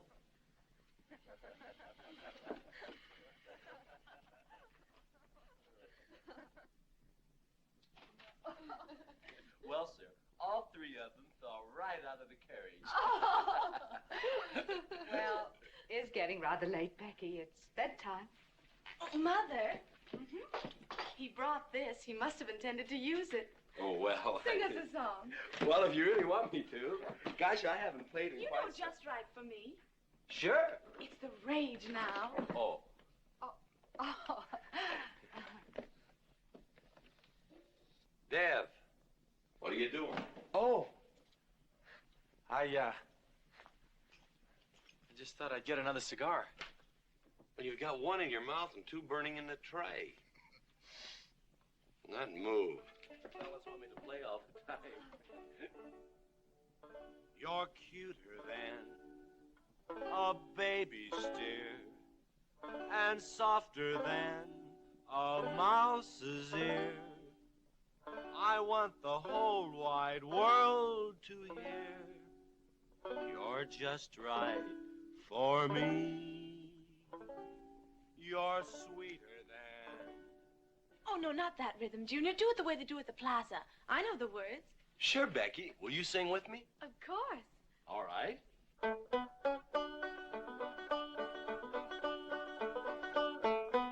I love a man who's witty and smart and clever. It's your move. Oh. Oh, Deb, you're playing like an amateur. Let's call it an evening. I'd like to know where your mind is tonight. You're sweeter than the early spring, or bluebells when they start to Pretty good. ring. Voice like her father. Feel like a king. You're just right for me. Sweeter than honey, finer than wine. I'm sure they found you on that honeysuckle vine. I would melt in your embrace. You disappear without a trace. To die like this is no disgrace. This is the time. This is the place for you. Just right for me.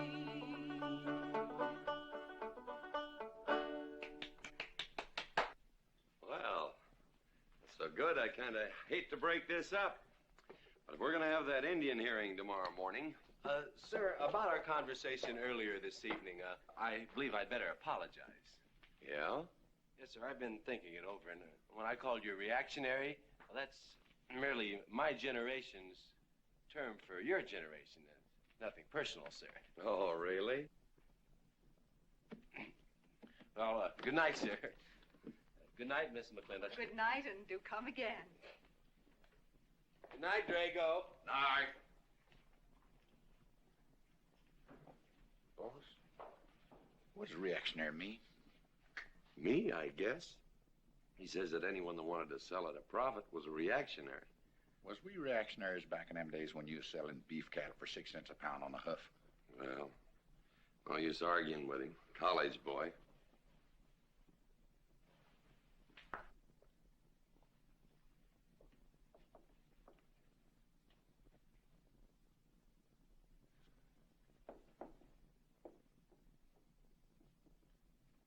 Devlin Warren, if you was my kind of man, you wouldn't let some dude walk off with the prettiest girl west of Denver without putting up some kind of fight. Does it show? Well, what can I do? I'm just one of her father's employees. I'm just a hired hand around here. Every so often, Dev, you spill the strangest ideas. Everybody works for somebody. Me, I work for everybody in these United States that steps into a butcher's shop for a T-bone steak. And you work for me. There's not much difference.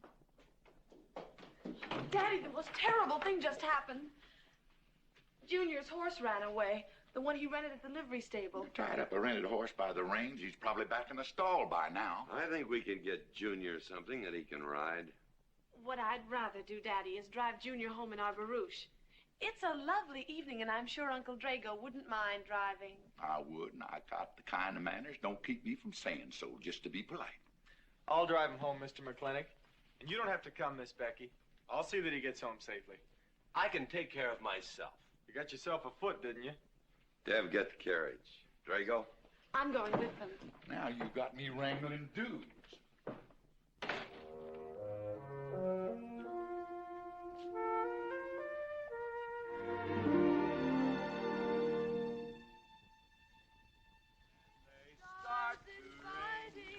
You make a man feel like a king.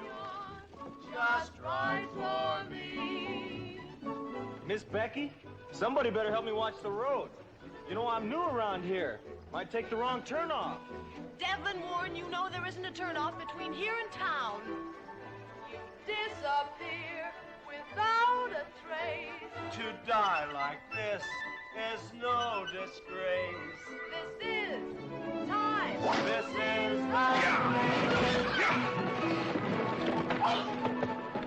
Devlin Warren, what are you trying to do? Kill us? Rather have your friend drive? Yeah!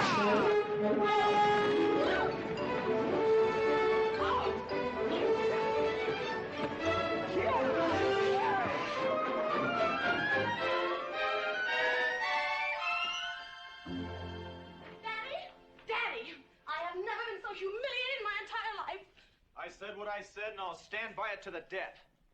Shoot him, Daddy. Shoot him at once. Why? My honor is at stake. Well, now, Your Honor. Absolutely. He impugned my honor. Impugned? What does that mean? Slander. He slandered my honor. He did? I said what I said, and I'll stand by it to the death. He admits it, see? Shoot him. Well, what is he admitting to? Why, he called me a... I won't even repeat the word. I didn't necessarily call you anything, but I said what I said, and I'll stand by it to the death. Well, just for the tally books, what did you say? I said that any girl who would permit a man to kiss her before they're formally engaged is a trollop. He said it again. Shoot him. Now, hold on. No, don't hold on. If you're my father, if you love me, you'll shoot him. Well, I'm your father, and I sure love you. So? Oh, you shot him. You really shot him. Hey! He dies. If he dies, he'll be the first man ever killed with a blank cartridge. We use this to start the races on the 4th. Hey! I'm on fire! Oh, you poor dear. Poor dear? You'd have had me shot in cold blood. But it didn't happen. Yelling I insulted you and all. What you need is a good spanking. Dev! Daddy! Leave me out of this. I think I'll give you what you deserve. You wouldn't dare! Oh, wouldn't I? You'll think next time before you have someone shot. And this kicking and yelling isn't gonna help you. Don't! Oh, Daddy! Wait a minute! Daddy! Oh! Oh! Oh, Daddy! Help me! Don't! Daddy! Lord, I hate you! Maureen! Oh! G.W., was that a shot?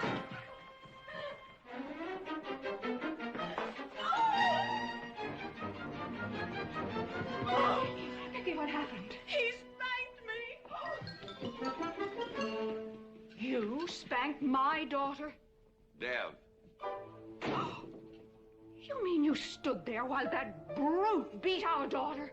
G.W., what's happened to you in the last 2 years? Better part of valor, son. Oh, isn't it enough that you've always treated me like a squaw without subjecting dear, sweet Becky to this crude, vulgar way of Catherine, life? you women are always raising hell about one thing when it's something else you're really sore about. Oh. Don't you think it's about time you told me what put the burr under your saddle about me? I don't intend to stand here and hold a midnight conversation with an intoxicated man.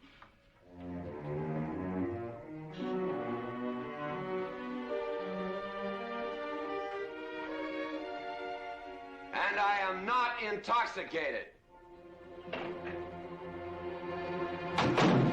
Yet.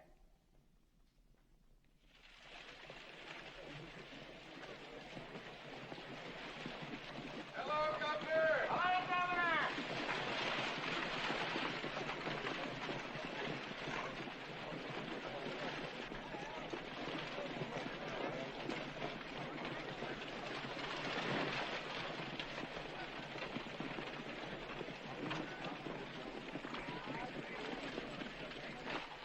Chief, Puma?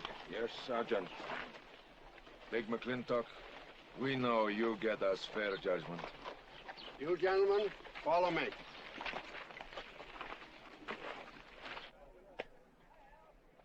Well, Jake? GW?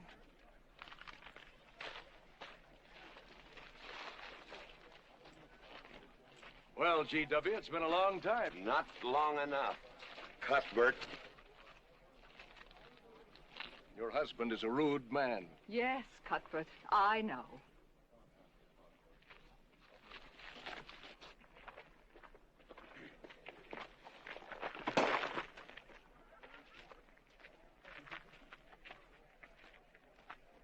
Where you want the Indians, Mr. McLintock? Mr. McLintock is not running this hearing. Sergeant, seat those Indians. Yes. Gentlemen, be seated. You know, the whole tribe here want to come into town. Proceed, Lieutenant. This hearing is now in session. Governor Cuthbert Humphreys presiding. Good luck, Daddy. Afraid it's a packed court. Government Edict number 826. Has ordered that the Comanche Nation be transferred from their present reservation to Fort Sill. It is the government's claim, as filed by Indian Agent Agard, that these chiefs, after being released from prison by a kindly government, did then rouse and incite defiance among the tribe against said order. It seems, gentlemen, that although some of these chiefs speak English, Chief Puma is quite at home in our language, they have chosen Mr. McLintock to be their spokesman. I speak for the Comanche. Or rather, I offer this translation. Proceed, Mr. McLintock.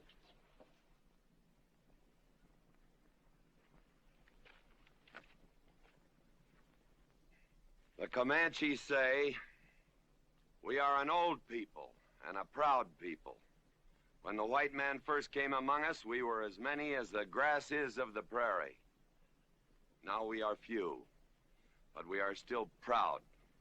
For if a man loses pride in manhood, he is nothing. You tell us now that if we will let you send us away to this place called Fort Sill, you will feed us and care for us. Let us tell you this. It is a Comanche law that no chief ever eats unless first he sees that the pots are full of meat in the lodges of the widows and orphans. It is the Comanche way of life. This that the white man calls charity is a fine thing for widows and orphans, but no warrior can accept it. For if he does, he is no longer a man, and when he is no longer a man, he is nothing, and better off dead. You say to the Comanche, you are widows and orphans. You are not men. And we, the Comanche, say we would rather be dead. It will not be a remembered fight when you kill us, because we are few now and have few weapons. But we will fight, and we will die Comanche. Thank you, Big McLintock. Am I to gather that Comanche defy the government of the United States? Yes, you may gather that the Comanche defy the United States government, or at least this commission. Gentlemen.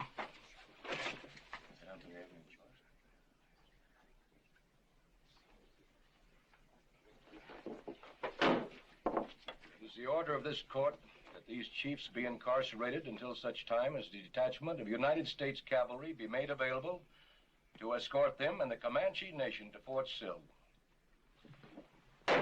This court is adjourned. Oh, McLintock! You are important chief amongst these white people. Sway them. Have them give us few guns to make the fight worthwhile. Let us have one last remembered fight for end of Comanche. I almost wish I could arrange that, Puma. Ahalani cha. Ahalani cha. Sergeant! Yes. Let's start. Carry on. Gentlemen.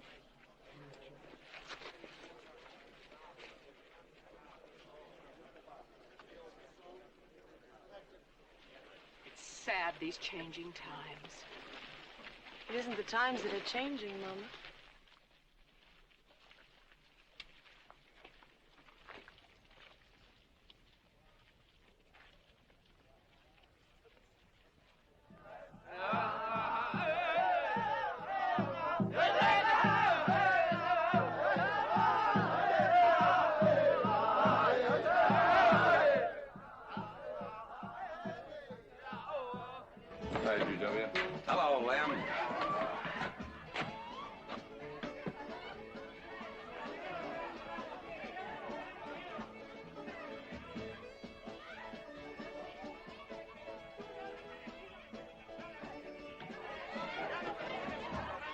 Bunny?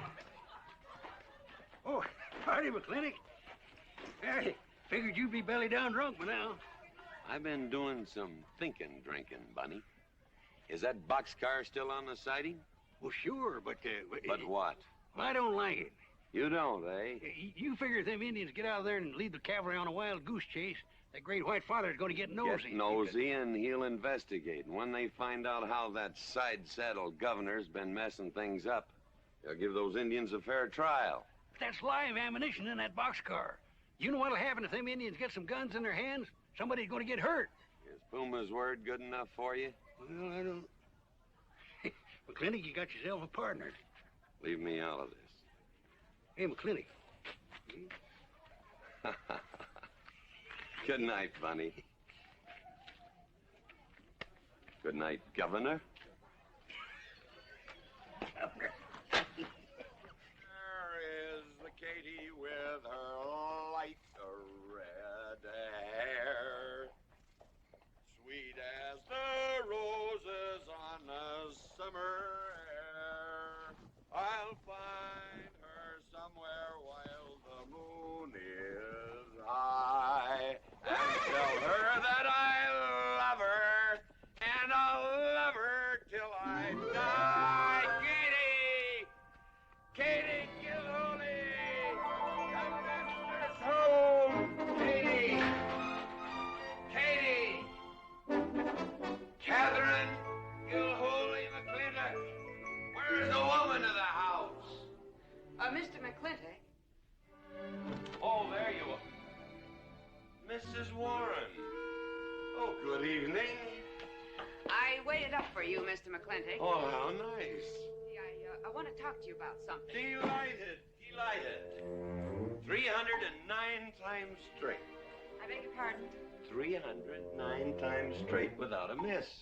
Gotta be a record. I suppose so. Now, Mr. McClintock, what I wanted to say... 2-pound Stetson, 6-inch brim, 53 feet in the air. It's gotta be a record. I'm sure it is, but the reason I waited up... Damn it, woman, can't you hold that glass still? Of course, sir. Now, down the hatch to my world's record. Down the hatch. Yes, sir.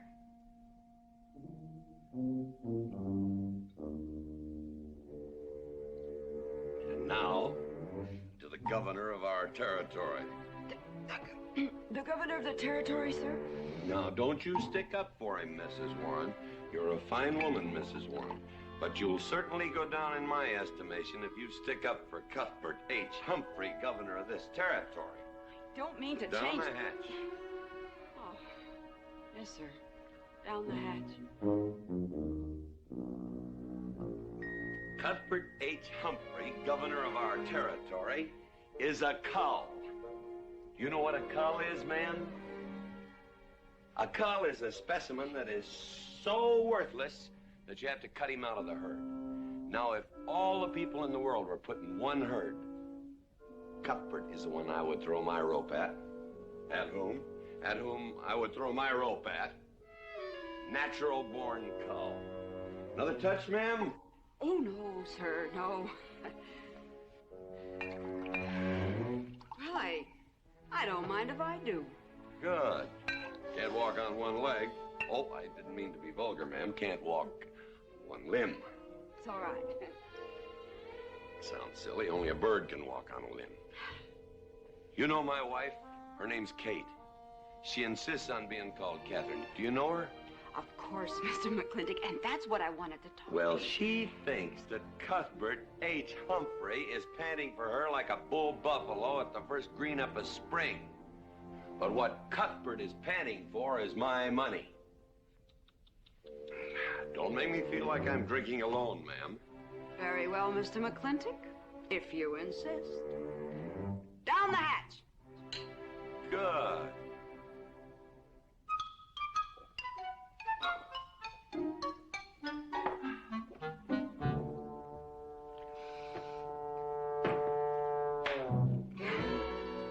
Mr. McClintock, I have something very important to say to you. Very important. have to wait till the morning. Toodle. Oh. Oh, it's all right. It's all right. Betty, bye-bye.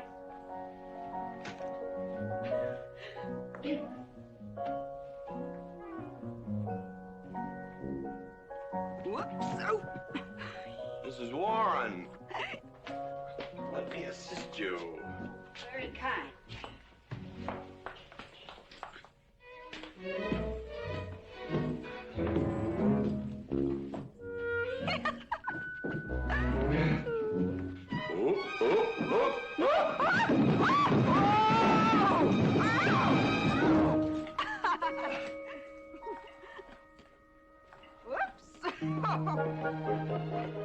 What's going on here? Now, Catherine, are you going to believe what you see or what I tell you? Mrs. McLintock, hope you won't misunderstand. It's the first 100 women sitting on his lap that I misunderstood. Number 101 is quite simple. Now, G.W. McLintock, I have... He's gone to sleep. Just when I know exactly what I want to say to him, he goes to sleep. I waited up to talk to Mr. McLintock. I wanted to tell him I was quitting. You see, Sheriff Lord has asked me to marry him, and... Oh, congratulations. I don't want to seem prudish, but if you are going to marry Sheriff Lord, it seems to me that you're sitting on the wrong man's lap.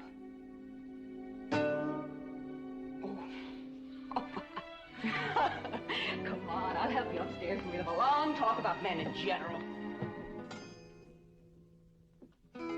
Ladies, one moment.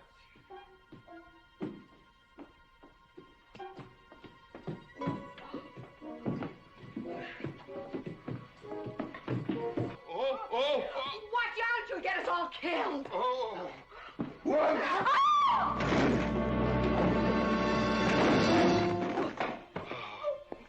Wait a minute, ladies, till I catch my breath, and I'll get you up those stairs as sure as my name is George Washington McLintock.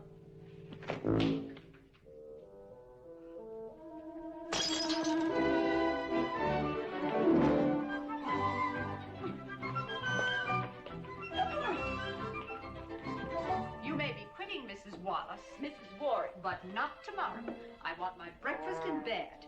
I want to... I know, toast, lightly brown.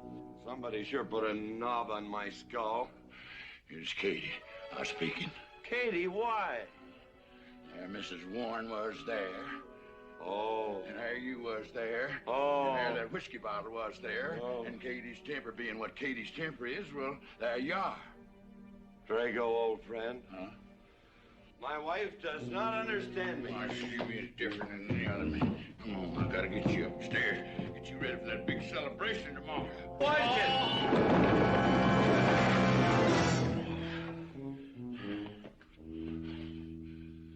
Drago, I am sleeping in the den.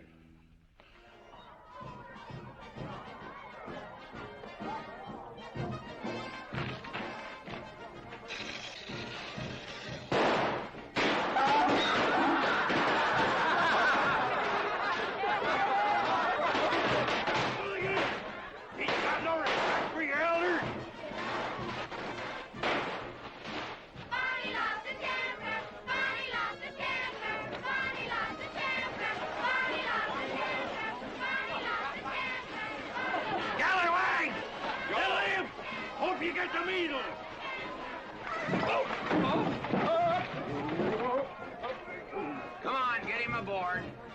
Everybody ready? Man in number 5 needs a flank cinch. Get him one. Let us know when you're ready. Ladies and gentlemen, it is my honor to present to you the governor of our territory, Cuthbert H. Humphreys. Thank you, Mayor.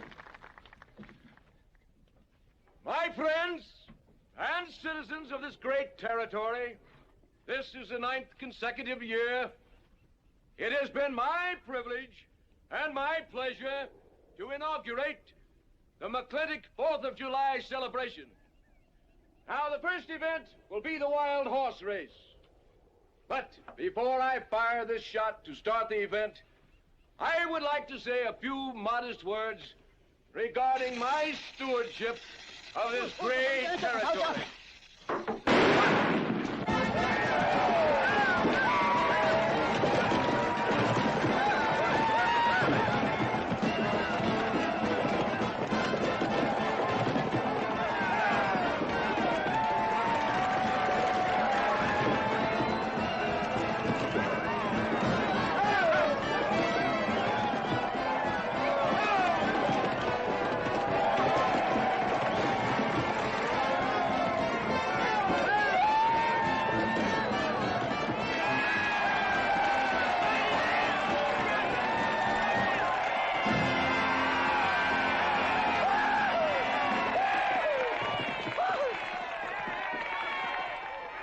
Professor Birnbaum. Gentlemen. Sheriff, here's your horse. Come on, get them all lined up. Come here, King. Now, boys, you all know the rules. It's twice around the inside, once around the outside. First cowboy that hits that finish line without busting that egg is the winner. And I caution you boys about some of them eggs, because some of them eggs are last year's holdovers. All right, mount up.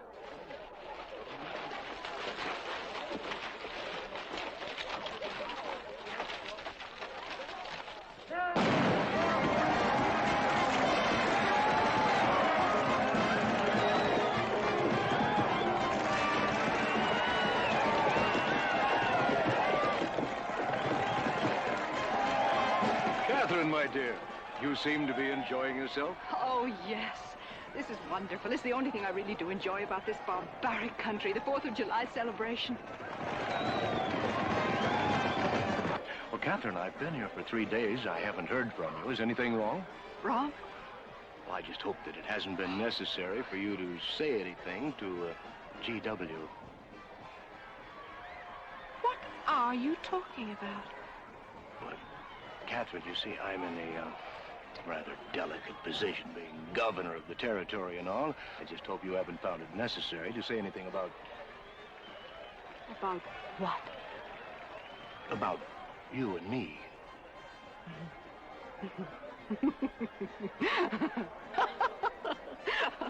Why, you pompous windbag.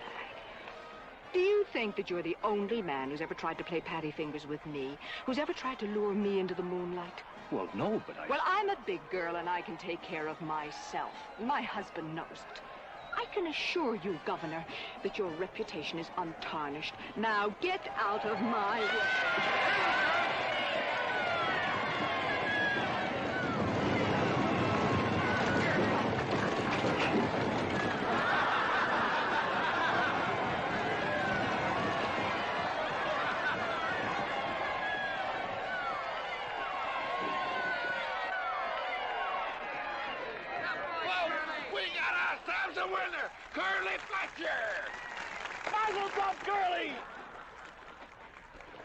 Give me the egg. Disqualified. Here you go, Curly. GW, you'll never believe what happened over there. What? You smell a beer. Well, naturally, I'm drinking beer. Ladies and gentlemen, the next event will be a contest between the two bronco-busting champions of our territory. Remember the year I rode in that event? Wore your garters to hold up my sleeves? We had a bet, and I won it.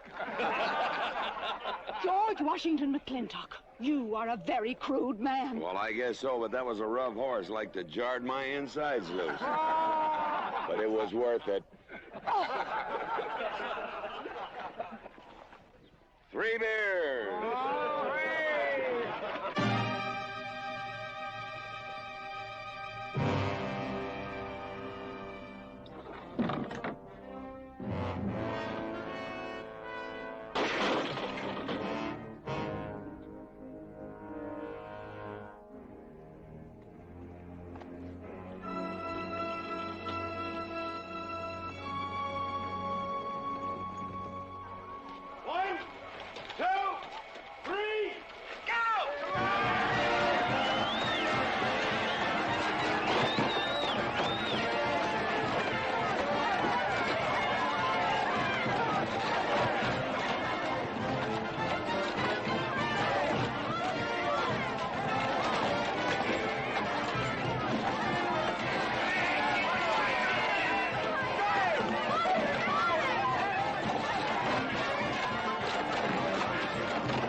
guess so. Nothing busted but my pride. Well, that ought to even things up, farmer. For what? Well, that sore nose you gave me the other day. Well, that ain't what's sore on him.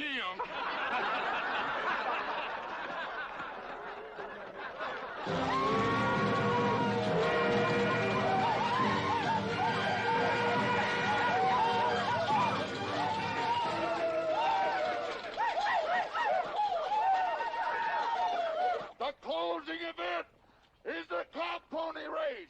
The finish line is at the barbecue. So start meandering. Come on. Now what is that, false courage? Why, you know a Douglas doesn't ever use a thing like that. I want you to get on that horse, get out in front, and stay out in front. I'll be out in front, Dad. All the way. Good boy. Now remember, stay out in front. That Agamemnon's a good horse.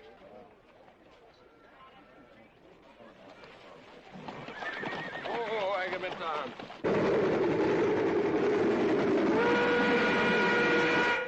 11:40 and she's on time. Oh, boy.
Whose idea was this stunt? God doggone it, they're my real book.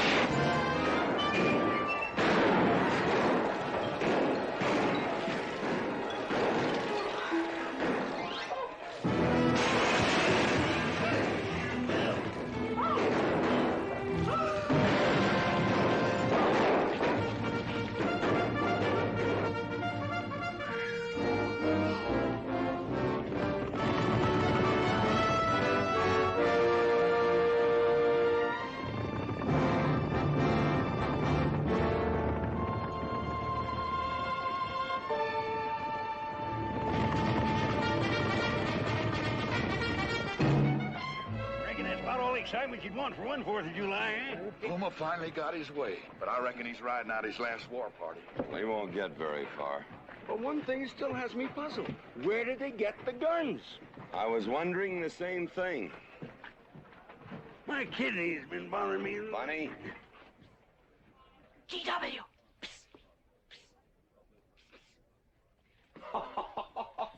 What an idiotic joke. Joke? Do you think that was a joke? Oh, shut up! You want everybody in town to see me. You look good in feathers. Oh.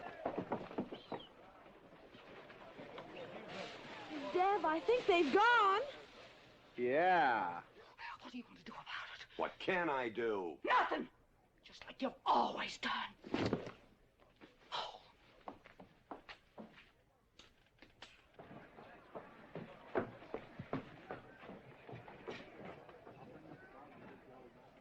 How long, GW?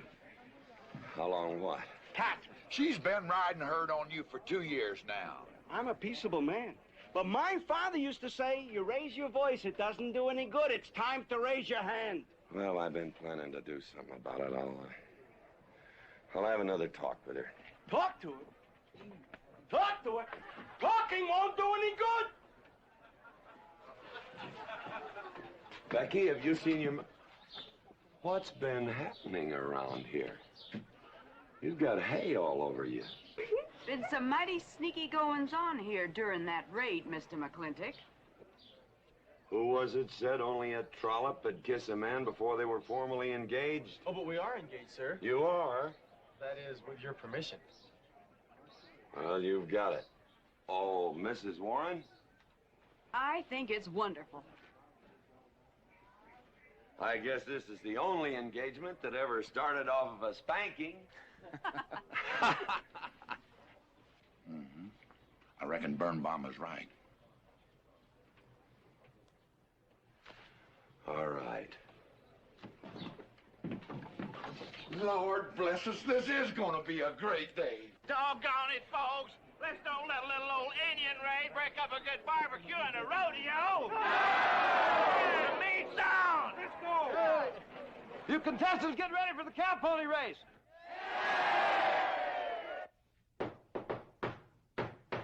Who is it?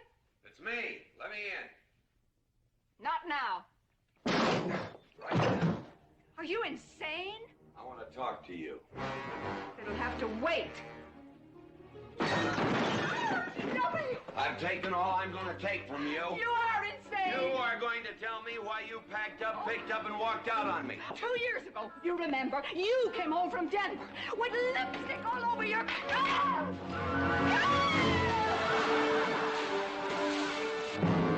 Lipstick on my collar. I've got the shirt to prove it. Who cares? Why, you big...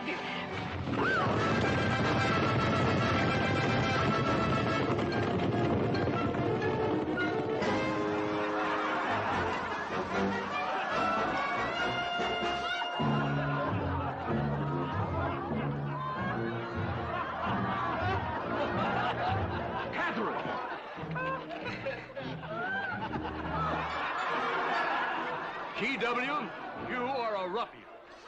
Cuthbert, you are right.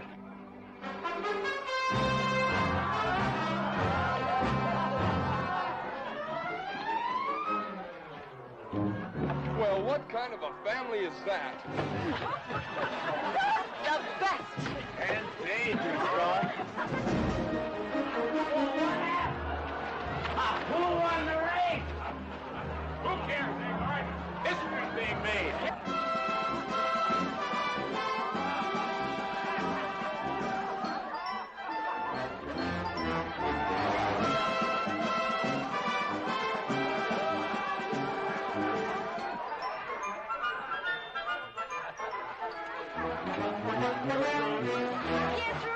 I regret to inform you I've changed my mind about matrimony.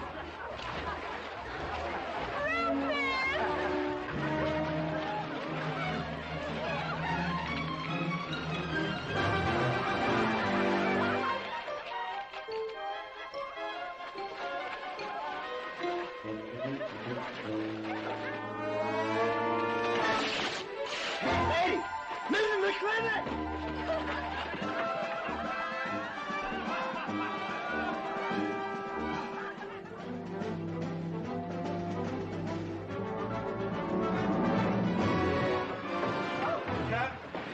Catherine! Keep out of here. Hands up. All right, everybody out.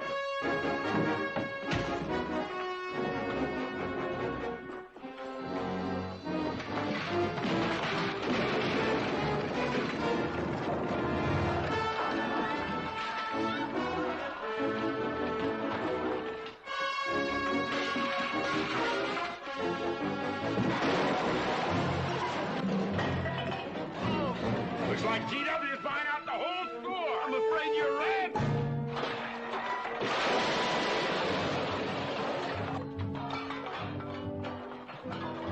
Call me family. Call me family.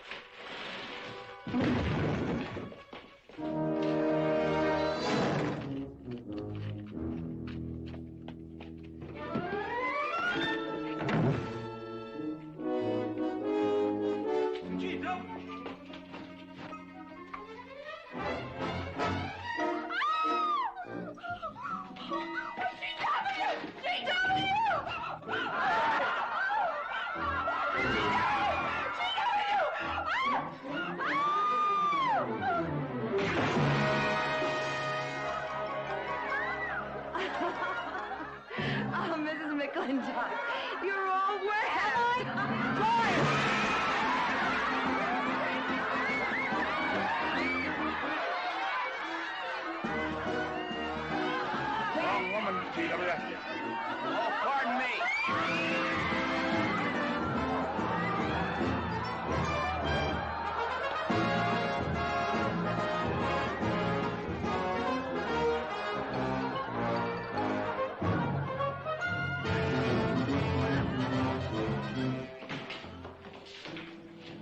Mrs. McLintock, you setting a new style?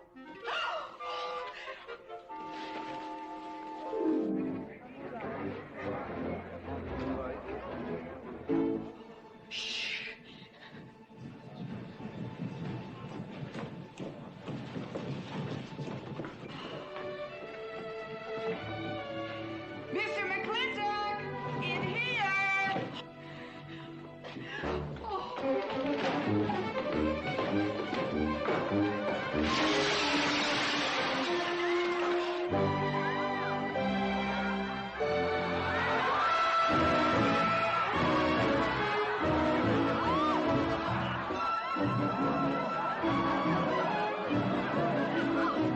If I ever get through this humiliation, you'll rue the day you ever met me. Oh, belly aching, fight all you want. It won't do you any good. You've been digging those burrs into me for 2 years. Now you're gonna get your comeuppance. Thanks. My father would be proud of you! Now make me prouder.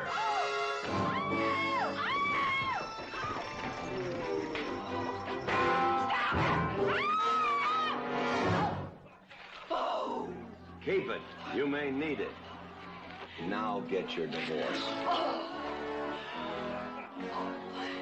Home.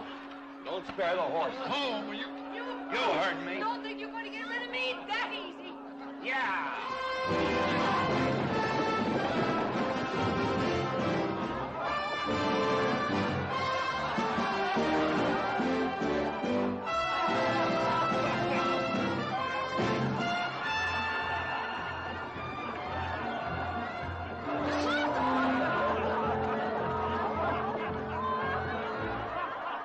No more living in the capital? No. No more Newport in season? Nope. No more dancing at the governor's ball? No, GW. Happy day! 310 times without a miss. That's a record.